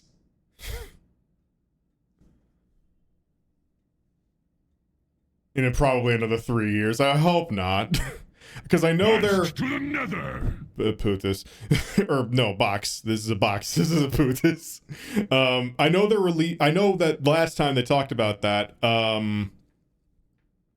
they said they would be releasing 3, 4, and 5 at the same time, and then the last 2 chapters, 5 and 7, no, 6 and 7, pardon me, that's numbers, 6 and 7 later. I wonder, plans may change, but that's the last we heard. I just want more fucking Deltarune, goddammit. Oh, but that was really good. That was legitimately really cool.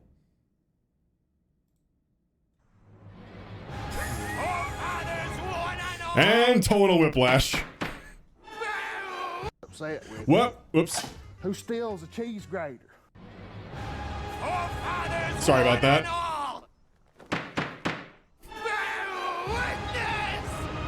He did pull a gun on me when I got back around the house because I guess he thought I was upset with him. Who steals a cheese grater? What got me the most was my soap. He stole my soap. Who steals soap? Who steals soap? Who does that? What's wrong with you? I fucking love Bear Witness. God damn it. Ah, well. Speaking of Deltarune. And Ninja Air Fryer! Someone just run a background check on you. View the results. You've been chosen to win Power Station from DeWalt! Hello! Immunite Control is a natural way of improving your health. Each day, thousands of people just like you, provide compassionate care to those in need. Let's get out of this lockdown healthier and stronger. When your butt doesn't smell like butt. Smell better naked. On behalf of Ms. Yoon Chang. Hi. Charming Russian girls are waiting for you. Brought to you by Grammarly. Bang Palace! Find your match! This message is from a trusted sender. Supercharge your libido! Good evening, my friend. It's a free NFT mint. Take it now. You're receiving this email because Santa Claus has chosen you. Fuck you, Santa! This is to notify you. God, that voice crack, I love it. Has been programmed for immediate release to your account, but we cannot transfer it direct to your account because we are having a little problem with the International Monetary Fund. It was agreed that to retain the good image of Nigeria and the rest of African provinces, all the victims who lost his or her hard-earned money to these faceless thieves will be compensated with just $500,000 US. This, we assume, will help you to start a new life. Please, you have to accept the money like that because the people, victims, in our pay list are too much. You're paying them back from the money we received from these fraudsters. For your information, I have paid the clearance certificate fee, neither of the ATM cards showing that it is not a drug money. That's good. Please don't fail to make the payment after you have received the payment details. Happy New Year, my dear. Am John Kennedy, a citizen of American, but work at cruise ship located at London. Moreover, I am single father of one son who is now 17 years old. I'm really interested to know you more after I came across your email ID. Then I decided to contact you if we could know each other and then get into good relationship or marry. Perhaps, my dear, it has been so long I am seeking a good patient human being.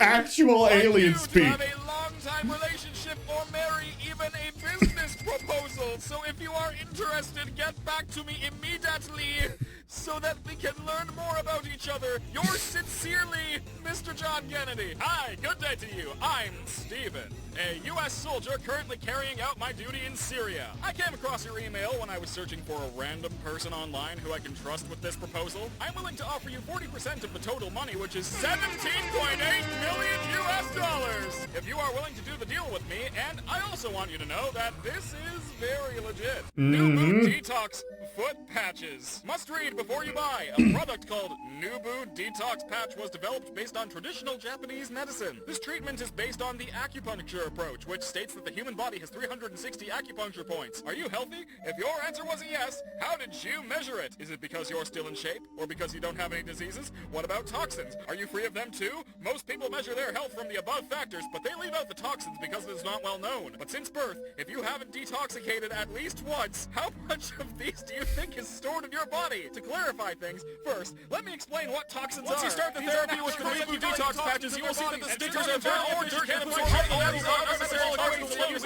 Overall, however, little scientific data supports the effectiveness of detox foot pads. Vanished to the nether. I quit. If this product doesn't believe in itself, then neither do I.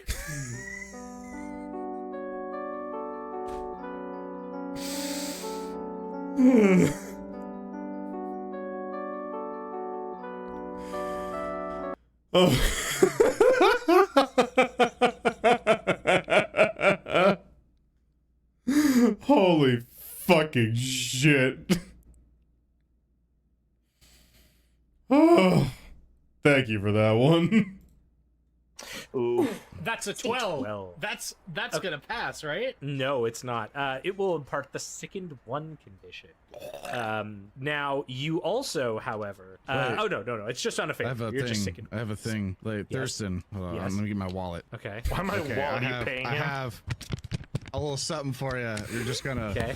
We're gonna forget about that, and that's a success, right? So, sickened one condition. Tell me all about it.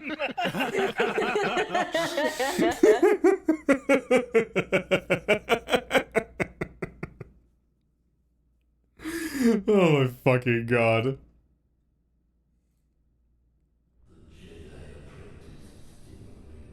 Tom and Jerry with lightsabers, oh god.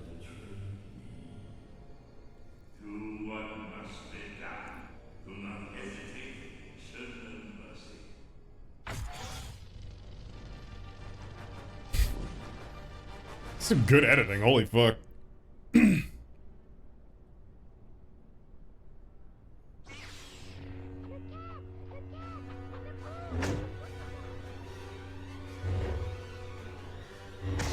Ow!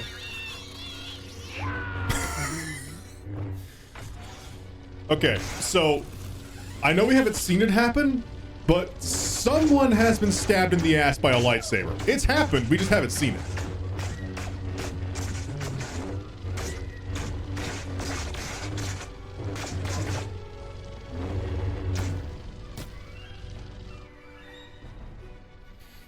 Okay, light axe, sure.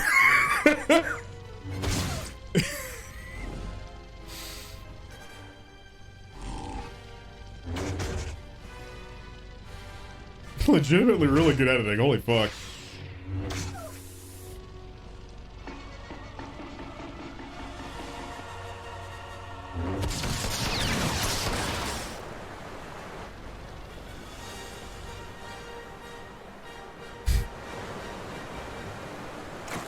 Ugh.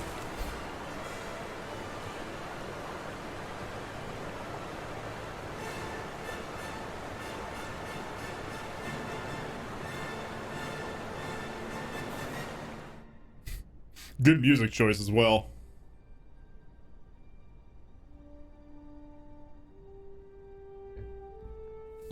Pardon me.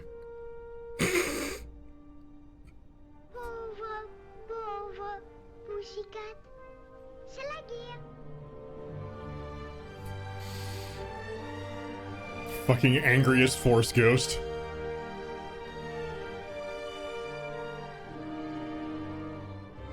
That was pretty well done. Drowning in wine has to be the most opulent cause of death ever. Oh, it's probably happened.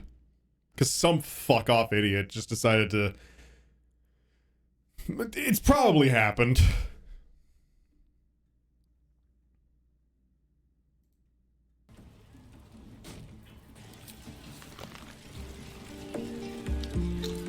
When you have 900 IQ in Baldur's Gate 3.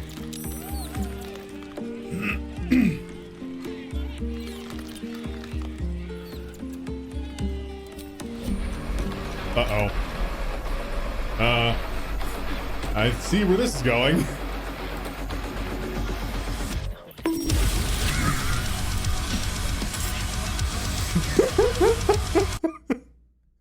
Well, that is one way to start off the Goblin Camp encounter. People are finding more and more unique ways to break this game into pieces, and I love it.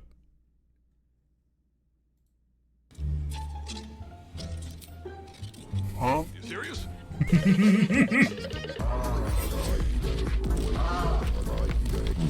The next day. Oh god, this scene. What in the sweet hells were you thinking? Activating that lance? I was right there! Gods! Do you have any idea how much that hurt?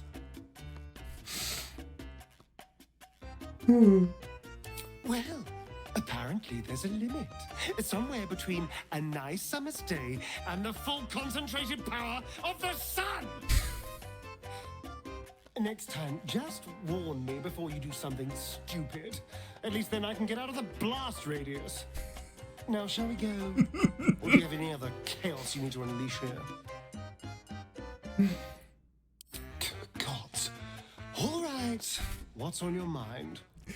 Oh my fucking god. I can't fucking believe that. Okay, so... I guess you've already seen it, but like... There's a point in Act 1 of, I think actually it's Act 2, in Baldur's Gate 3 where you can, gonna try and avoid as many spoilers as I can, where you can acquire a legendary weapon through certain means. Means that may result in the temple you find said legendary weapon in getting blasted with a laser powered by the sun and destroyed. If Asterion is still in the building when that happens, that dialogue follows if you bring him back with withers.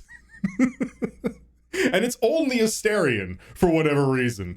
Nobody else, I don't think any other party member has like unique as unique dialogue for that, except for him.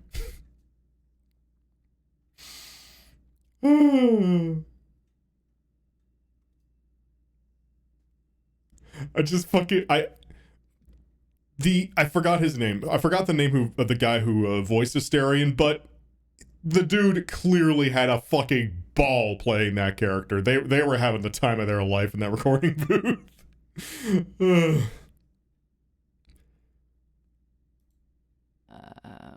Oh, speaking of which. What day is it? Well, speaking of Baldur's Gate. Why do my arms hurt? This and other questions will never be answered. Covered in inscrutable.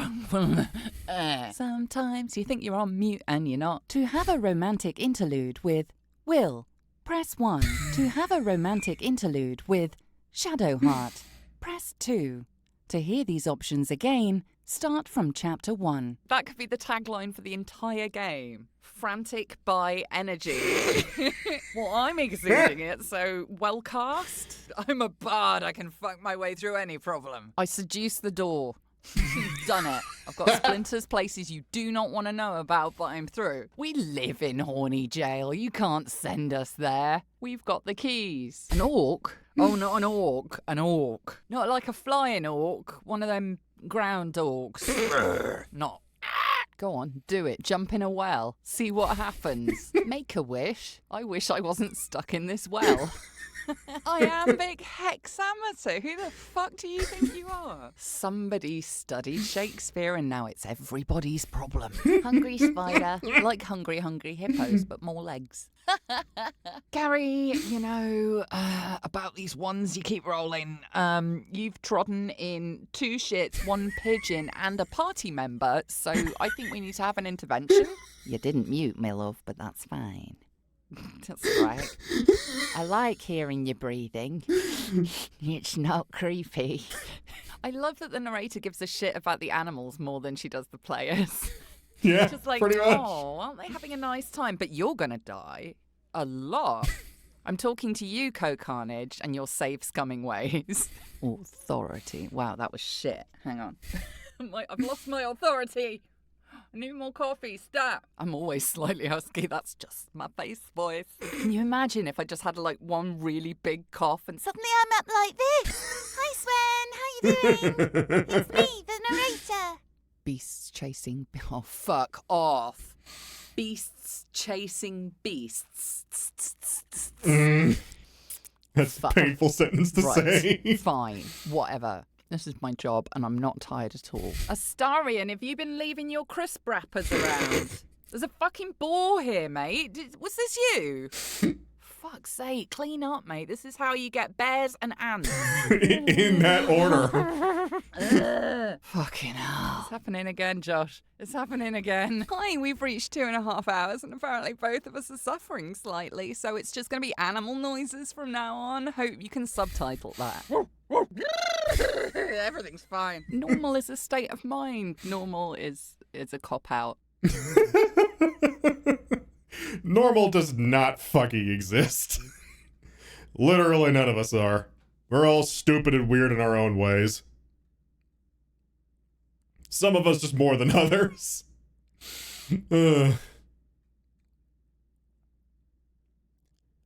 As someone who does podfix, I feel the pain of the S sounds. God, like, I specifically try to script my videos to avoid long sentences with a lot of S's in them, and sometimes it's unavoidable. And every single time I feel like I feel like this fucking sibilance in my microphone is gonna start peaking, and it's painful to edit around.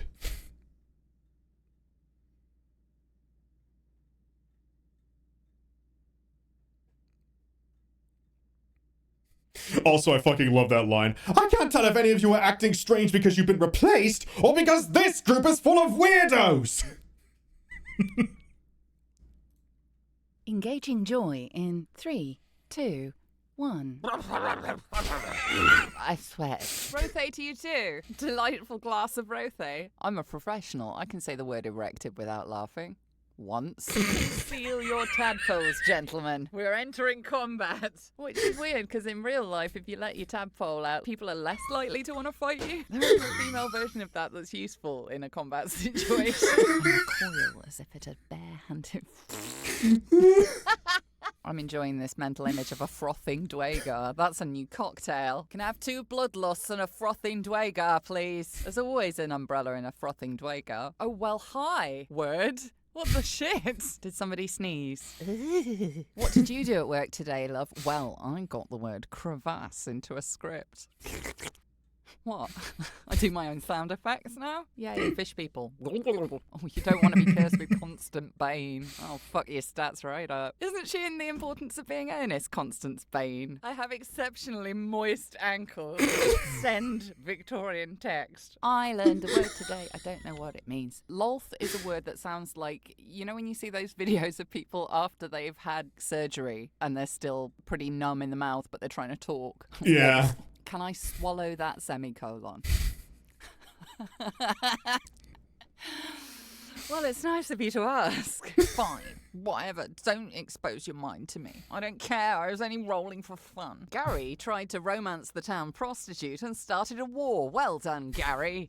How? Who knows? Here, look, I've got you some safety scissors, Gary, and some glitter glue. Why don't you just make a nice picture?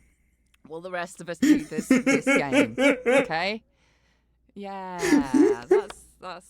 Just keep the barn occupied, please. Harry's surrounded by spiders, making a picture of spiders. Anybody who fancies the narrator voice, I'm just like, there's a name for what you are, and you'll learn it one day. He rolled poorly. He's lucky I don't rip his face off and melt it like plasticine. Got a tadpole.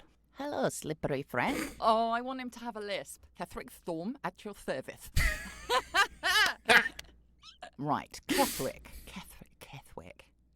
Oh no, that's more fun. You can't find any sign of a wood. And that's because those don't exist. That's not a word, Billy. There you go. Read it like a grown-up who isn't laughing at the word tug or meat. Cool. No, I've just looked at the line afterwards. Yay, a wobbly vessel.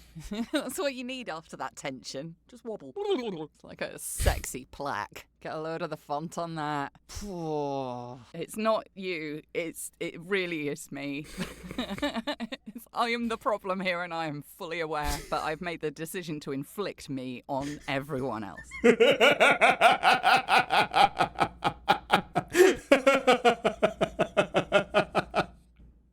Oh my fucking god, I love that. I'm stealing that line. Holy shit.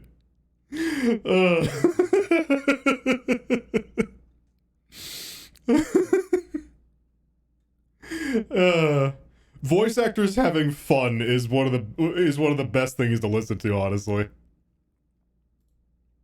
Oh no. Question. Yeah. Okay, 3 writings. Is that Raiden from KOF? Is that Raiden from Metal Gear? Or is that Raiden from Mortal Kombat? No, yes, no. I can take him. Yeah? Sure. Yeah, I got bumble bitch. I can.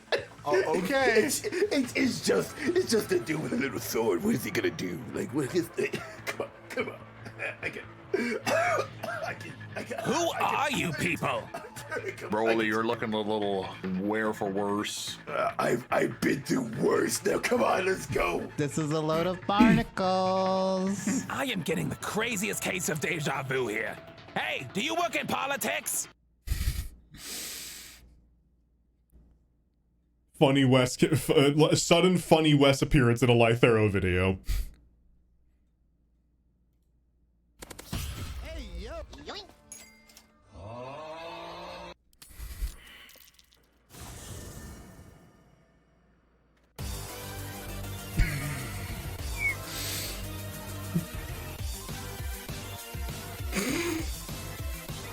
Yeah, no, this is accurate.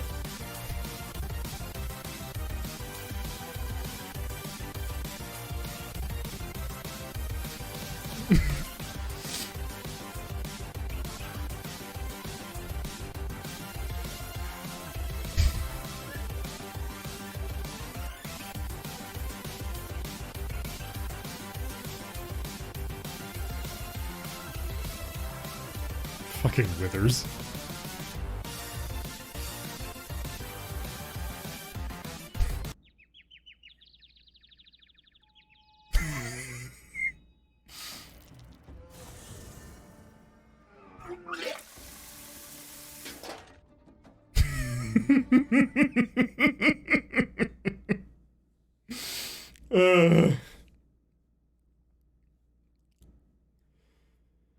God damn it. Pardon me. That's what happens when you try to long rest with only... Yeah, that's what happens when you try to long rest with only alcohol as your camp supplies. When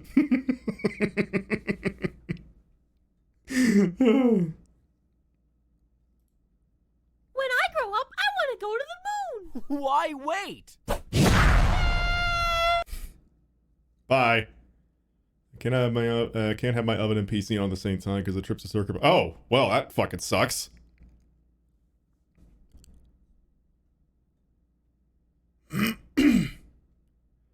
Oh, okay. Next video is the big one. All right, I'm gonna get myself some water. This is a 46-minute video. Next one, this is the big one, and then we have Old Bean's new one after that. So we're nearly there, but we got like 50 or like 58, no, 48 minutes left. I'm gonna get some water and I'll be right back.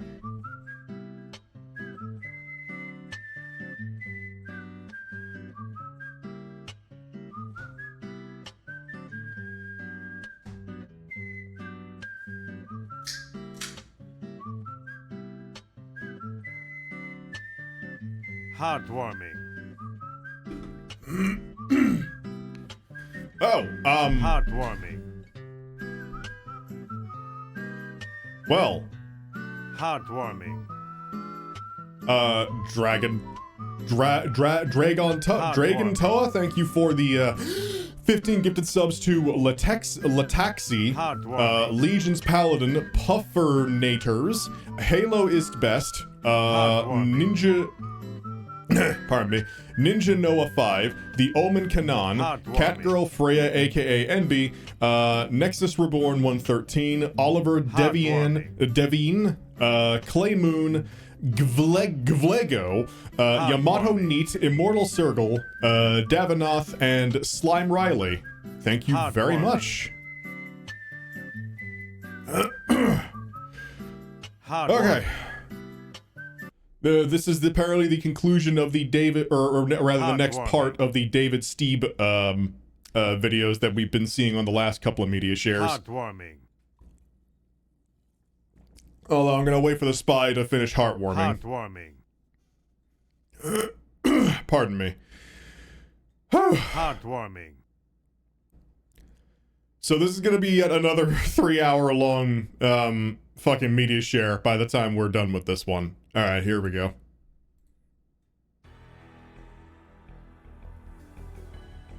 The twilight of Dave Steeb's 1988 season didn't just feature those last two games when he threw back-to-back one-hitters. When looping in his third-to-last game of the season, you remember the first of the back-to-back Steeb starts in which Julio Franco crushed dreams of a no-hitter.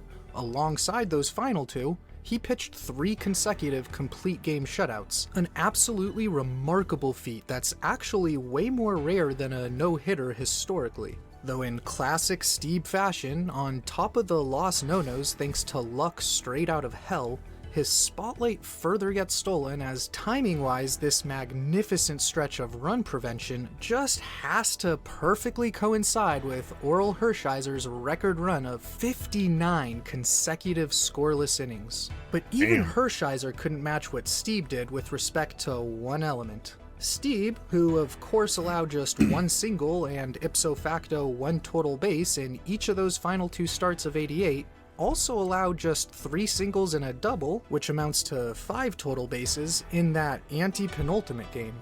That gave him a grand total of 7 total bases allowed across back-to-back-to-back starts combined. In fact, of the other 138 instances since 1901 of a big leaguer tossing a complete game shutout in 3 straight games, the only other one to allow as few as 7 total bases was Bob Feller in early 1947. And considering Feller also reaped the benefits of the easy outs pitchers in opposing lineups represented, plus at the time was pitching in an American League that was not at all integrated and thereby didn't have to face many of the most talented hitters, one could easily argue that Steeb takes the all-time 3-game stretch crown.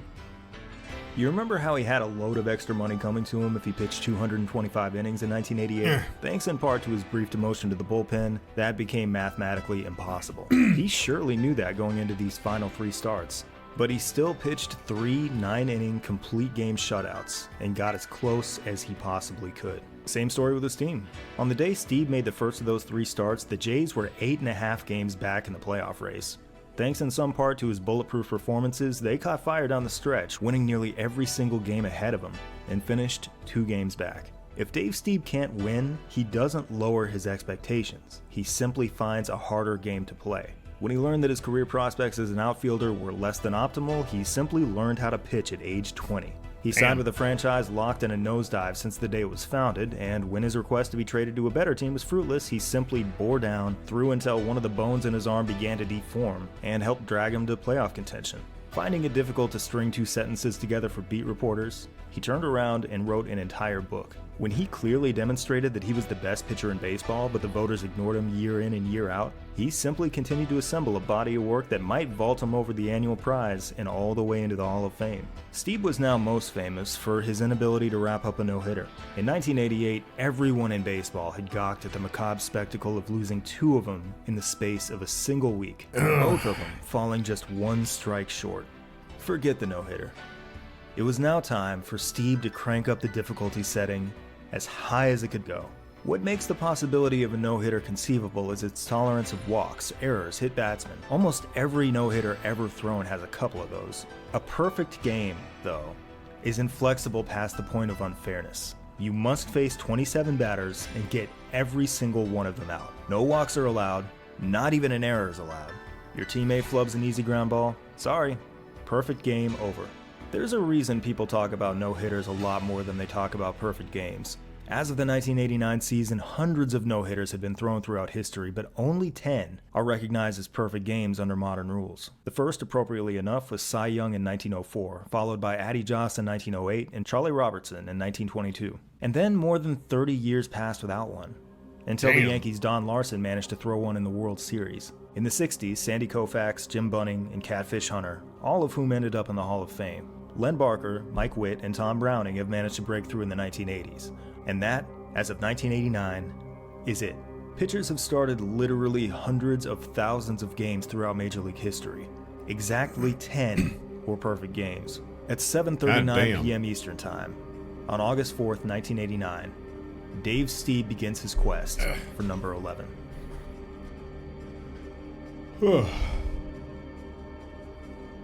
I'm going to be Steve's got a date with the New York Yankees for his 4th career game in his new home ballpark, the 2-month-old Sky Dome, which he loves. He's allowed just 1 earned run in more than 18 innings across his 3 starts there so far, and now he's dealing in front of a packed house, having attracted the biggest crowd in the history of Toronto to witness number 4.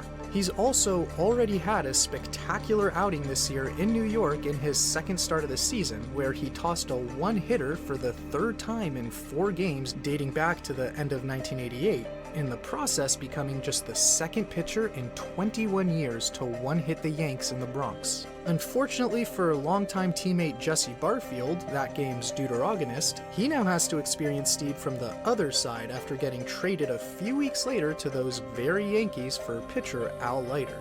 New York enters this early August game swinging the bat well recently with a team batting average of .312 over their prior 10 games, and they employ another of Steve's toughest outs, Don Mattingly, a former MVP who's made the last 6 All-Star games and enters the day batting nearly .400 across his 56 career at-bats against Steve. And in the first inning, he does give the ball a good ride to deep center, one of 2 hit hard, but right to Lloyd Moseby, as it takes Steve a bit to find his rhythm despite the 1-2-3 opening frame. But afterwards, it's pretty safe to say he's found it. Over the next 5 innings, during which the Jays actually managed to score a couple runs, not only does Steve not allow any Yankee to reach base while striking out 7, but the baseball only travels beyond the confines of the infield once, with Mattingly hitting another liner caught by an outfielder. Damn. Still no one can find their way aboard, including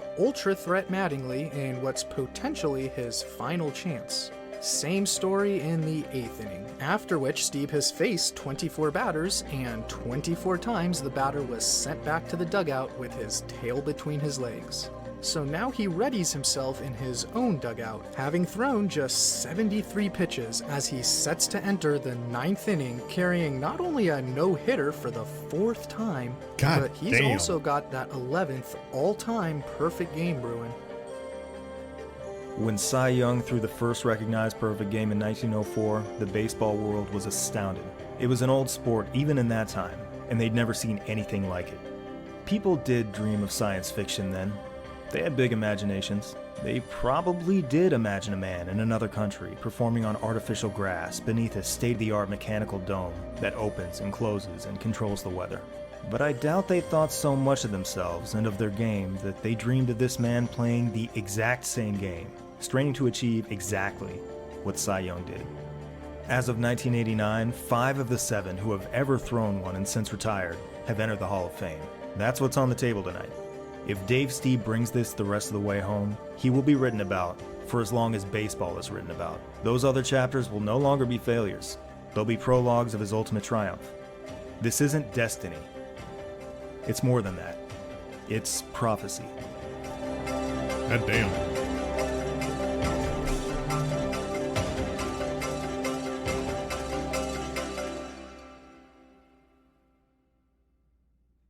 Leading off for the Yanks is pinch hitter Hal Morris, who's got just 4 hits and 29 career at-bats, and Steve has little difficulty notching his 10th strikeout.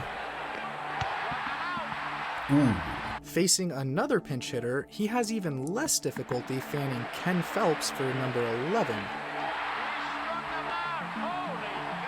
Something previously done only 3 times in a perfect game, which Steve is now waiting for the heartbreak moment on the doorstep of.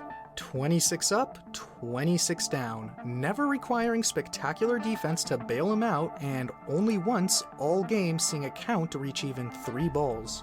Twice before, he was within a single out of a no-hitter, and the baseball gods prevented him from closing the deal both times. He has somehow again scaled 26 outs of that 27 out mountain. This time, all that stands in Steve's way of actual perfection is Roberto Kelly, who brings up the rear of New York's lineup, but also isn't your typical number 9 hitter. Never before this year has an everyday player who primarily batted 9th batted better than around 300.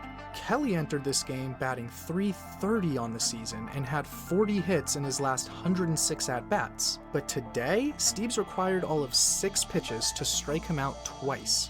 Both times thanks to his rejuvenated, trusty slider, which has been as devastating as ever. So is his curveball, having been a total revelation all game thanks to Steve's pre-game whim to dabble with the angle of its delivery and then just carry that over into the game like it's nothing. And then just have it be completely unhittable and absolutely flummox batters. Yeah, that seems pretty normal. Now 1 out away, the record crowd is on their feet and delirious, showering the best player in the history of their beloved franchise with raucous screaming and cheering. Exactly. Well, look at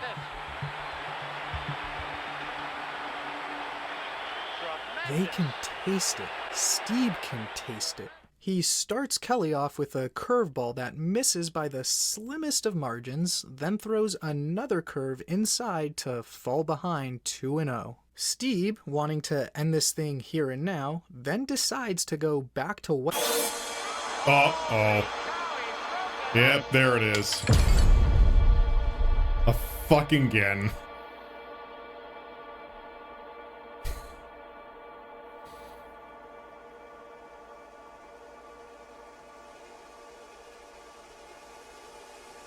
For his part, Kelly knew better than anyone how overwhelming Steve's slider had been, and with a 2-0 count, could afford to sit on it. Steve recognized that issue, but still had no regrets about the pitch, which did exactly what he wanted, as it had he was all close game to getting a with what perfect was, game, which according is to both a Barfield, no-hitter the wickedest and getting slider every he'd single person you ever pitch seen. against out, Kelly just and they went got out the and last it. hit, Perfect so game, it completely invalidated it.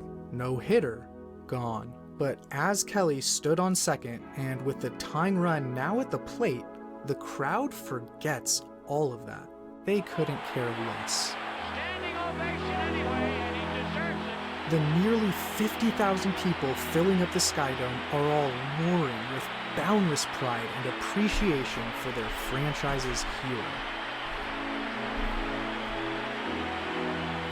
As gut-wrenching as this all-too-familiar experience has been, Steve's gotta gather himself, though he's clearly profoundly moved by the enormous outpour of love and support. Moments later, he gives up another hit to Steve Sachs that scores Kelly, costing him the shutout as well. But it is still a win in a season when the Jays will need just about every last one of them.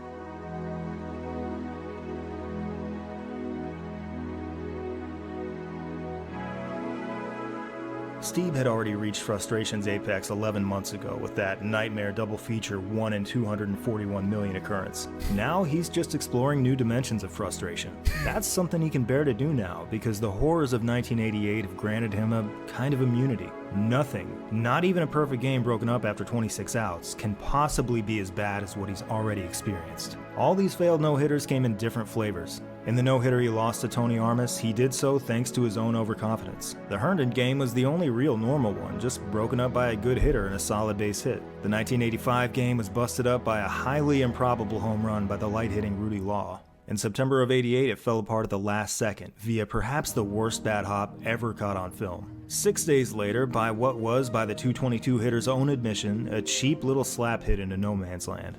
And now? Steve comes within an inch of what is arguably the rarest and most difficult single game achievement in all of sports. All of these have struck distinctly different notes. Yet again, it has to be emphasized that the vast majority of pitchers see their entire 10 or 15-year careers go by without experiencing even one game like any of these. Steve has seen 6 of them. 7 years after he stepped right up for the first time, he sees this carnival game for what it is now. And he sounds like a man ready to let it go. If these last 3 attempts weren't good enough, he wasn't capable of producing anything that would be. "You really want me to try again?" I imagine he asked us like a tired dad at the county fair. "Look, I'm out of cash. It's getting late. But what the hell? You know what? What the hell?"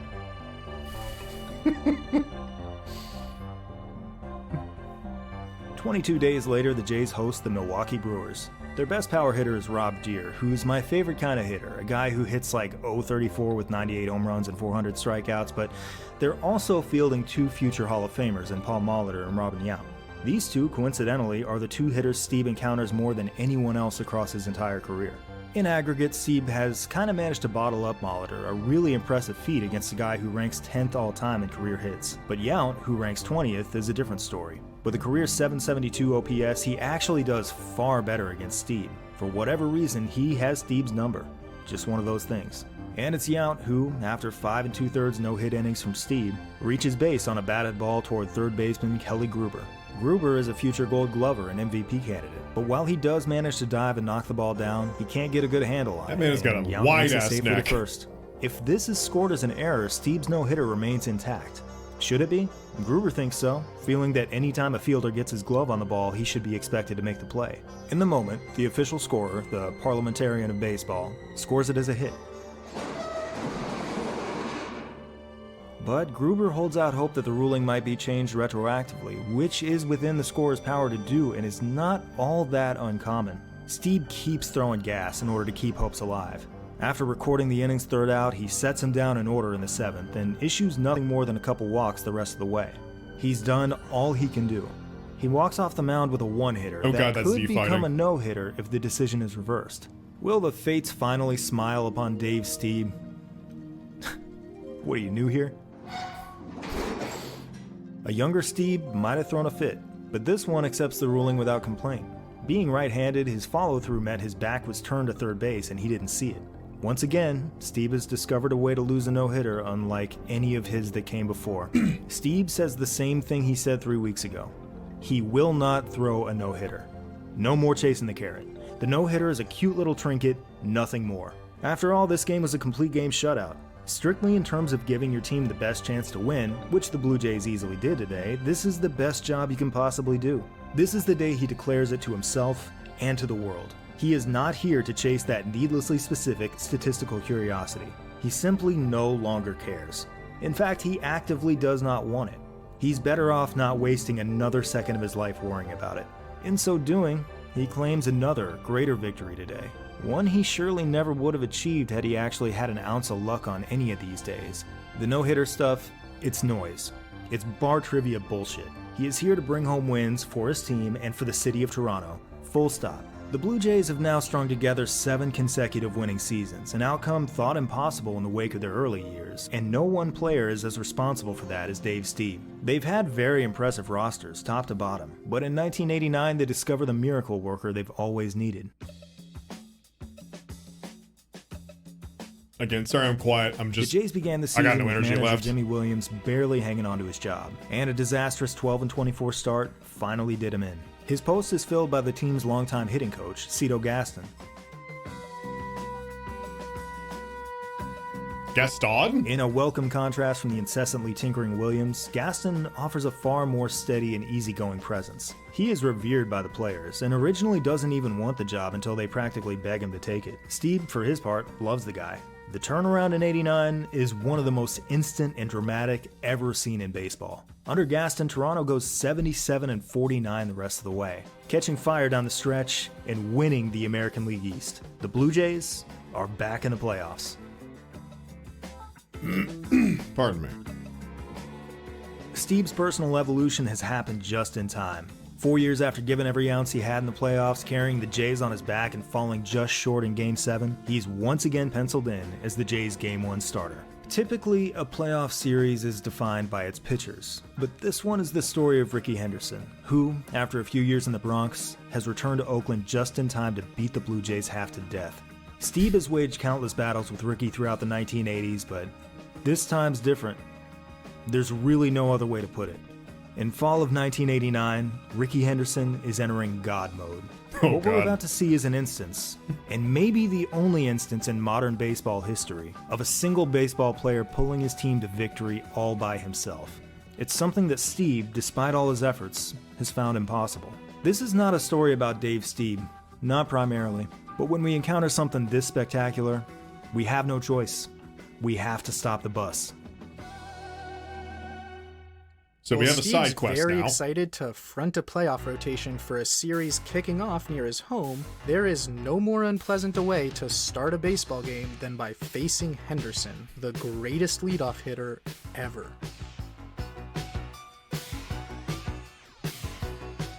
Each of Stieb's first 3 pitches miss as Rickey ultimately draws the leadoff walk. Advising him here is first base coach Dave McKay, sort of a Toronto folk hero back in the day as a native Canadian who also happened to be an original Blue Jay. He'll later spend time as Stieb's teammate and knows his tendencies very well. Because Rickey needs an additional advantage on the base path like a hyper toddler needs pixie sticks. Henderson's just 30 years old, but he's already established himself as MLB's preeminent base runner of all time, and having swiped 838 bags in the 80s, he fits snugly within a chart of the league's teams over that decade-long sample. 2 pitches into the next at-bat, whoop, there goes Rickey. Yeah, I'm not sure what took so long either. A Jose Canseco fly ball to center easily advances him to third before Stieb makes a nice play in the field to strand Henderson and escape the jam. When the 2 next square off in the 3rd inning, Henderson hits a grounder up the middle that only a marvelous play from Tony Fernandez prevents from being a hit, and in the 5th he smacks a ball, but right to Fred McGriff. Ooh. It's after his next plate appearance against reliever Jim Acker, however, where we see quintessential Rickey. See, he's always been all about getting on base by any means necessary. For his career, he's done so on 40% of his plate appearances, thanks to a strong batting average of .290, drawing walks over 15% of the time, or, like he does here, taking a fastball to the wrist to load the bases in a game knotted at 3. The next pitch, Carney Lansford offers up a tailor-made inning-ending double play. Of course, that would be if not for this takeout slide of second baseman Nelson Liriano by a hard-charging Henderson that not only breaks up the DP, but also causes an errant throw that allows 2 runners into score as the A's take a 5-3 Man actually did the fucking Ricky played Bison slide linebacker in kick. high school, and that's exactly what he looked like in blowing up Liriano upon arriving at second base in the blink of an eye. M. With Bison, a I big should lead, say. a great jump, and world-class speed, Ricky did what Ricky and only Ricky can do. Generate a couple Ricky runs in what A's pitcher Dave Stewart noted was the play of the game. And he still isn't quite done yet. In the 8th inning, Henderson draws another walk before immediately stealing second. A wild pitch moves him to third, and a base hit sends him home for Oakland's 7th and final run of their come-from-behind Game 1 win. With multiple walks, multiple stolen bases, a hit by pitch, and a 2-run double play breakup no one on the planet but him could make, Ricky had just produced what, for my money, is the most dominant offensive performance in a hitless game any baseball player has ever had in any baseball game.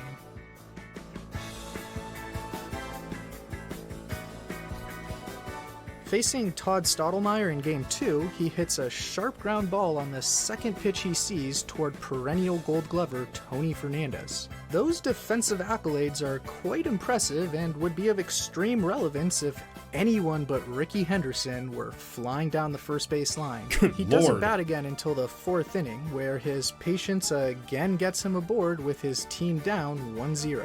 After a bunch of throws over to first, Henderson swipes second. That's not enough. Off to third we go. On the very next pitch, with an infield Ricky single-handedly dragged in, he's set the table for a Carney Lansford hit to soar over Fernandez's head and trots home to score the game-tying run. Henderson's next at bat, Motherfucker stealing more than a max-level rogue. A 3-run 6th inning by the A's removes a lot of the drama, but we're still treated to a final Ricky plate appearance, leading off the bottom of the 7th. This time it's David Wells who issues him a walk. This is the smirk of a man who knows he just gave up a 4-ball triple. It's just a formality. After some tosses to first, here's the stand-up, tiptoe dotting of the eye that doesn't even draw a throw, but does elicit much opposing ire. 49 seconds later, here is the crossing of the T. Round of applause for Ricky, who's become the first and to this day only big leaguer to ever steal 4 bases in a playoff game, before which that was the most stolen bases any American leaguer had ever had in any series. A Fred McGriff throw that hits Lansford clears the way for Henderson to head on home, giving the A's a 5-run lead that they hang on to as Ricky has once again been the spark plug for another Oakland win. Yep. I don't know if it's harder to get God out or Ricky Henderson.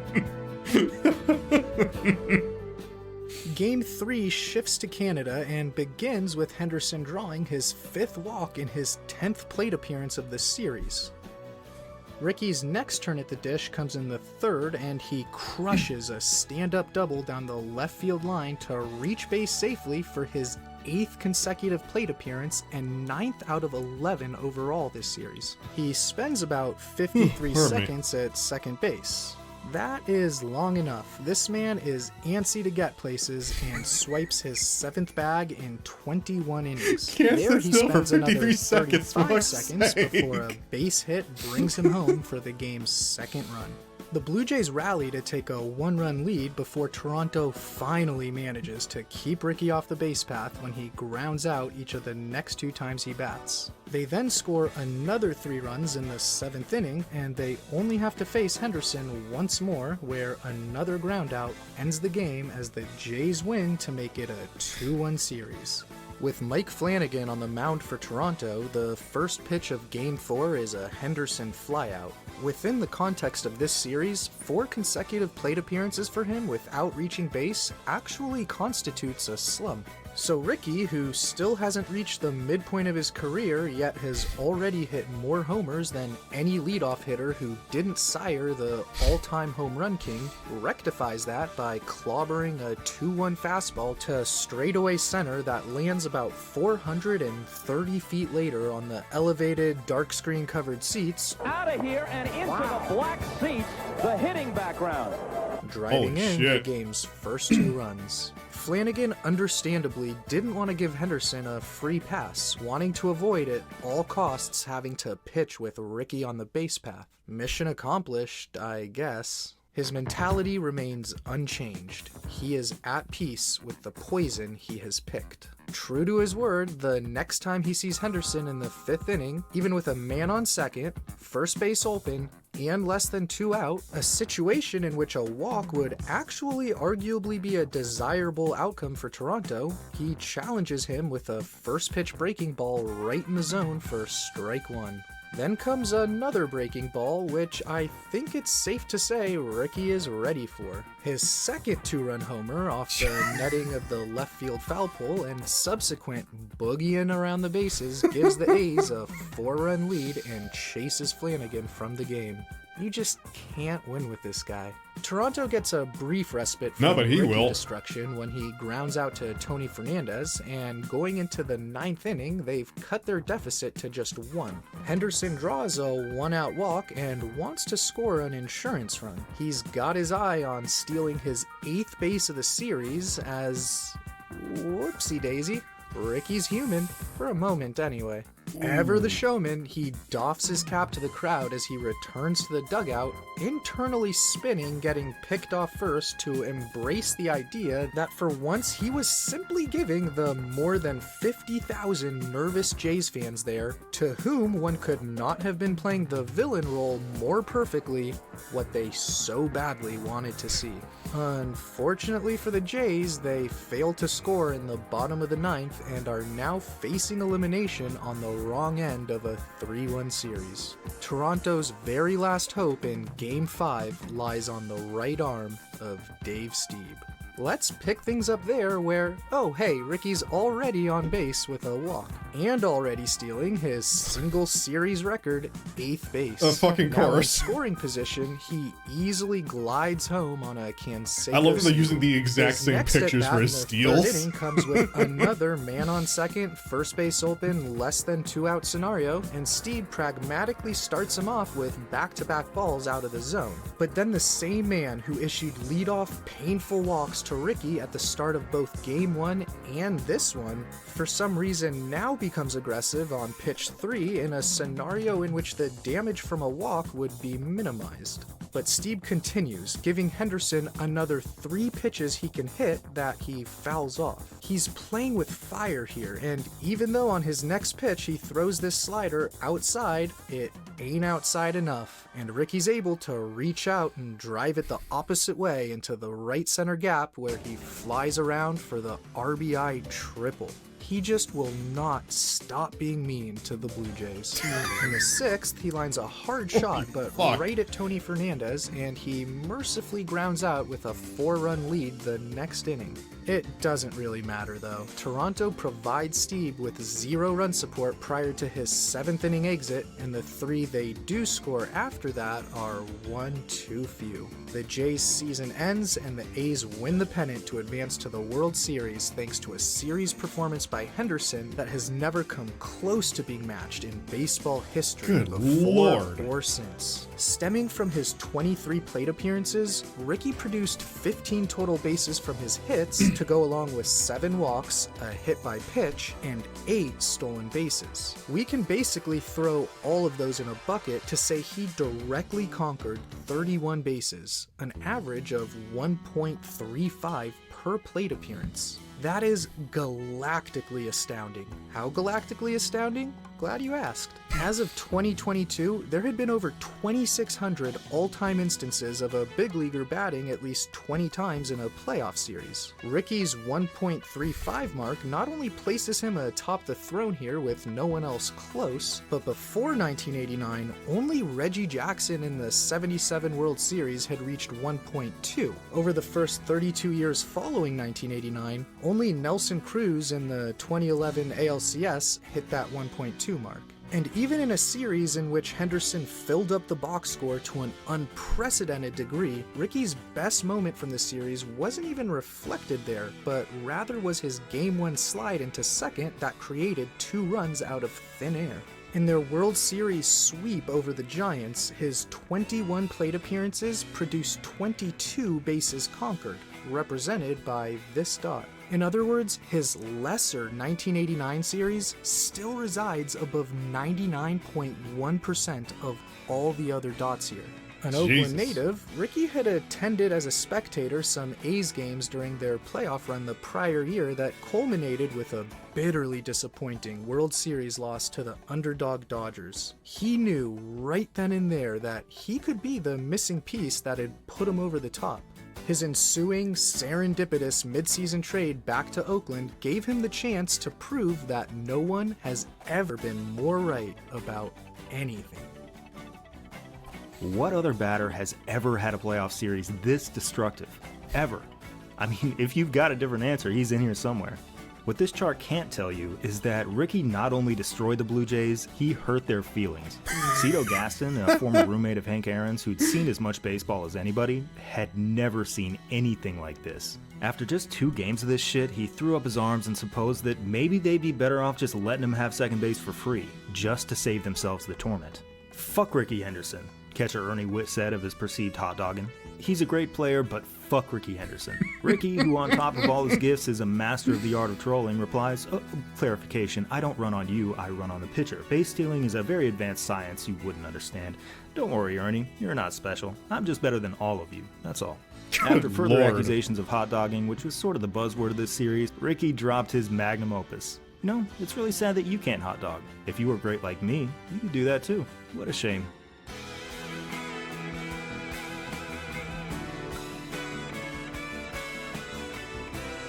Good lord. Yeah, pretty much the Blue Jays the had run into heel the of only all player of ever to go baseball. full supernova. On the field and off, he ate them all for breakfast. Steve didn't have much to say about it, at least nothing that made the papers, but it's interesting to contrast Henderson's historically dominant handful of games with Steve's just about a year prior. While Henderson's efforts captured everyone's attention and went down in history, Steve's 3 consecutive complete game shutouts, arguably the very most impressive 3-game pitching sequence ever seen, aren't at all remembered now and even at the time weren't really recognized. In part because another guy's similarly incredible feat was happening at the same time, and in part because of, well, you know. This is how it always goes for Dave Stieb. Through no fault of his own, his heroics have almost completely faded away over time. There are many reasons why it's faded, like the failure of the writers of his era to properly recognize his greatness and the consequences of playing in a foreign country. Another is that his career didn't last nearly as long as he'd hoped it would. That 1989 ALCS marks the last time Dave Stieb will ever pitch in the postseason. 1990, the season in which he turns just 33 years old, is the final full season he will ever play. On May 13th of this 1990 season in Detroit, Steve will duel against his nemesis and counterpart, Jack Morris, one last time. With the 1980s in the books, the pitcher of the decade debate can finally be had in earnest, and Steve has pretty clearly won. While Morris racked up a few more pitching wins and pitched a few more innings, Steve's ERA that decade was about 35 ticks lower, and that gap is getting bigger. Entering this Sunday afternoon's game, Steve has been cruising with an ERA of 2.15. Morris's ERA is sitting at a brutal 5.96, well over 3 runs higher. And 3 runs are the difference on the scoreboard today, with the Jays beating the Tigers 6-3. After the game, Morris stews over the box score. As is typical, Morris gave up more hits and more runs than Steve, so he points to the only thing he can. Morris pitched 8 innings and change, whereas Steve left the game after 6. Conclusion, according to Morris, Dave Stieb is a quitter. It's a really bizarre dig that there's just no need for.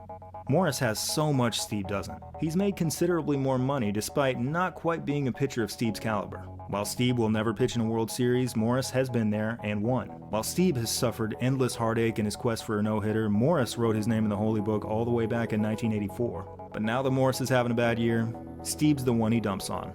And he doesn't stop at simply calling him a quitter.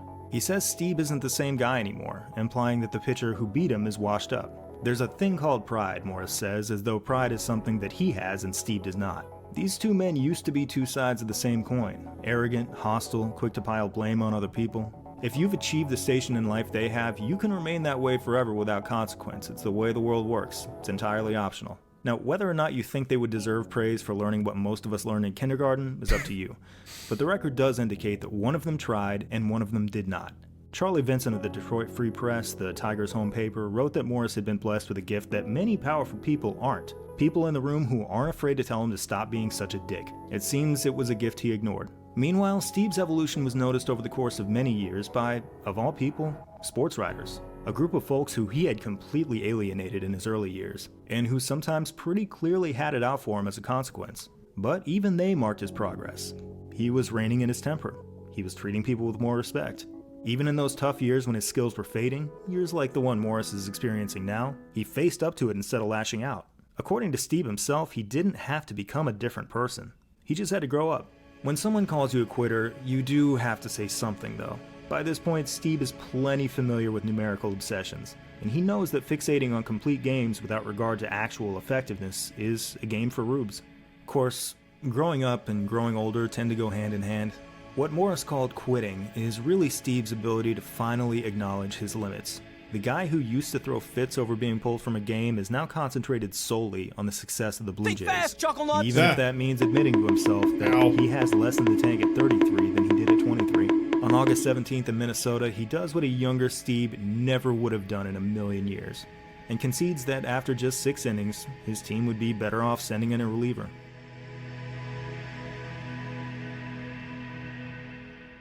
The curtain's on its way. Soon it's going to close on this phase of his life. In the next one, he'll be a building contractor, constructing houses in Nevada. Stucco, skylights, kitchen islands, walk-in closets. Nothing like this necropolis, this valley of monuments to his various imperfections. Some so improbable that they seem built by some ancient force. Time is running out. He has just enough of it left to present one more altar to the gods and say goodbye.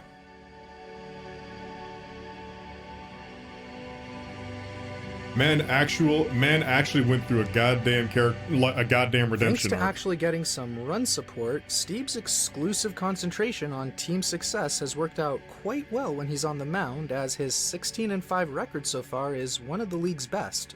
Stieb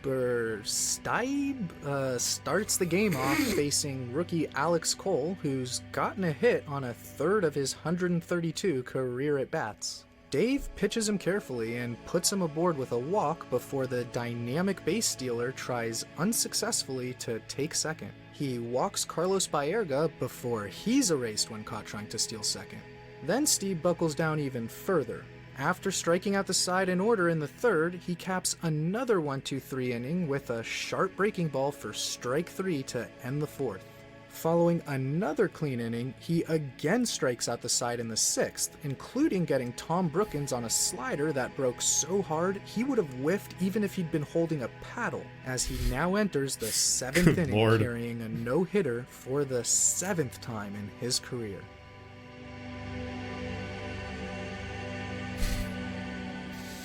Cleveland hasn't even come close to a hit, and in fact, Steve's only allowed one ball to even reach the outfield to this point. That changes a bit when Dion James flies out to center to cap another perfect inning, and after walking Ken Phelps to lead off the 8th, the next 3 batters are able to send the ball beyond the infield, but still they simply drop harmlessly right into outfielder gloves. This sends Dave Stieb into the 9th inning with a no-hitter for the 5th time, with every evil force of nature imaginable preventing the completion of each and every one. Despite an onslaught of his opponent's best efforts at obnoxiousness, Cleveland's never even had a close call. Generally, and as Steve points out on page 162 of his book, In most no-hitters, pitchers get a healthy dose of good luck in the form of outstanding plays in the field by teammates. But he's actually relied on awesome defense from a teammate to prevent a hit just once across all 5 of his no-hit bids that he took into the 9th inning combined. His pitching has transcended the need for the good luck that's so prevalent in other no-hitters throughout history. All he's ever needed is to not have atrocious luck. However, regardless of whether or not the baseball gods feel like bestowing more sinister luck upon our hero, getting these last 3 outs is going to be a daunting task based on his workload. Because whereas in his last 2 heartbreaking no-hit bids he hadn't even thrown 80 pitches by this point, he's currently thrown over 100. As he prepares himself in the dugout for another all-too-familiar final frame on the doorstep of history, Steve is ready to once again push the limits of his right arm beyond exhaustion for his last real chance at immortality. With Brookins due up first and unable to bring something better than a paddle to the plate, he's lifted for usual starting DH Chris James to pinch hit, and he hits a routine can of corn to left. Next up is regular left fielder Candy Maldonado, and Steve gets him chasing the high heat for out number 26. For the 4th time, he is 1 out away.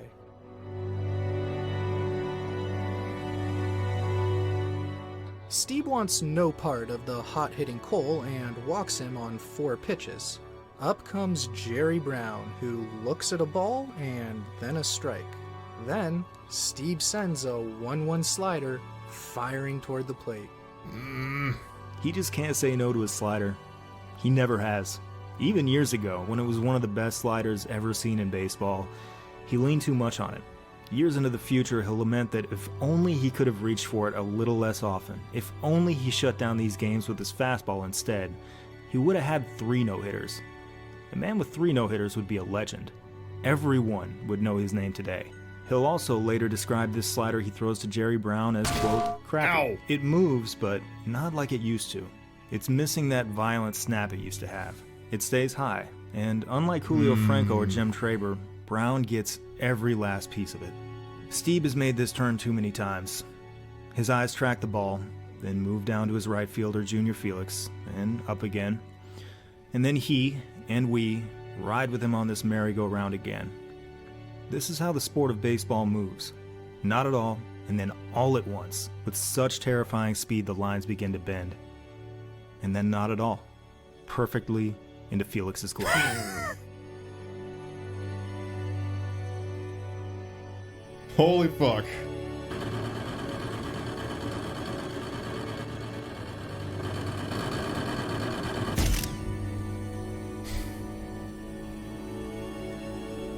It is an actual fucking storybook ending. Holy fuck.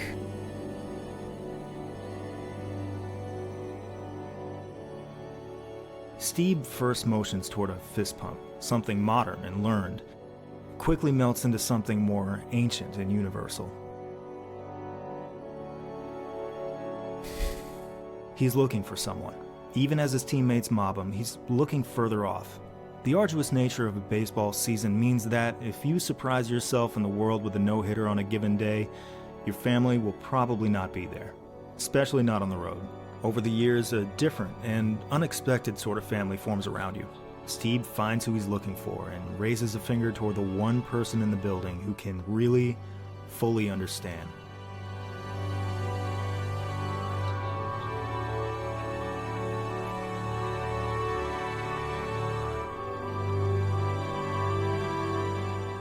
To this day, entering the 2022 season, this remains the one and only no-hitter in Toronto Blue Jays history. It's suddenly clear that despite insisting otherwise, he never stopped wanting this. Not for a second.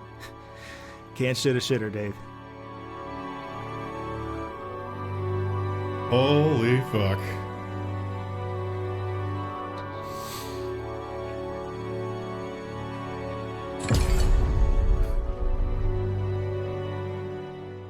He really got it just in time, in the final month of the final full season he will ever play.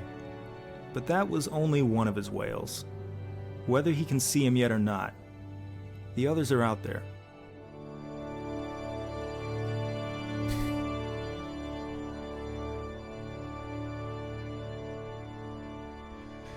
Good lord, these guys really do know how to tell a story. Like, that is actually a real life storybook ending. Not only did he get the no-hitter in like the last full season he'd ever played, it came down to his team. It was outside of his control, but his team didn't let him down. That was great. That was a fantastic ending. And speaking of endings, we got one more video and then we're finally done for the day. Fuel transfer complete. Confirm all systems go for launch. Ignition.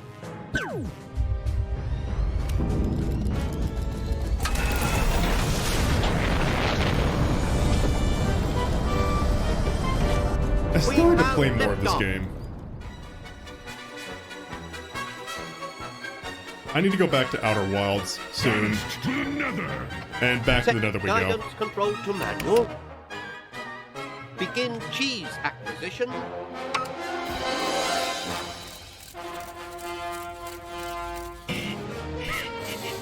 Non-cheese entity. We have a problem.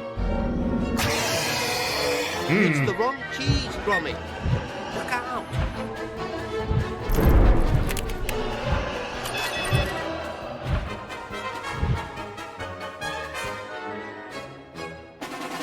I can see him. I knew he'd make it. Ah!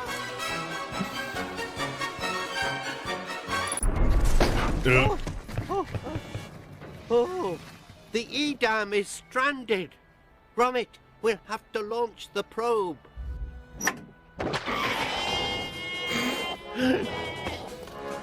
Ha-ha! That's it, boy. Bring it here. Oi, get off my cheese. Gromit. Gromit, go for him. Gromit. I'll give you what for, you tyke. Gromit. Oh. Excellent. Well, that's one way to end it. Alright, folks, I am very, very fucking tired, but thank you very much once again. Mediashare always helps keep everything rolling, and, oh god. Oh, last couple of ones have been going for so much longer than they usually do, but that's fine. That is perfectly fine. I'm gonna take some rest, or rather go take a nap or something, get some food, and I will see you all on Monday. Thank you all very much. Have a good night. I'll be getting more work done eventually. Sleep well if you're going to bed. I'm gonna go take a nap now. Good night.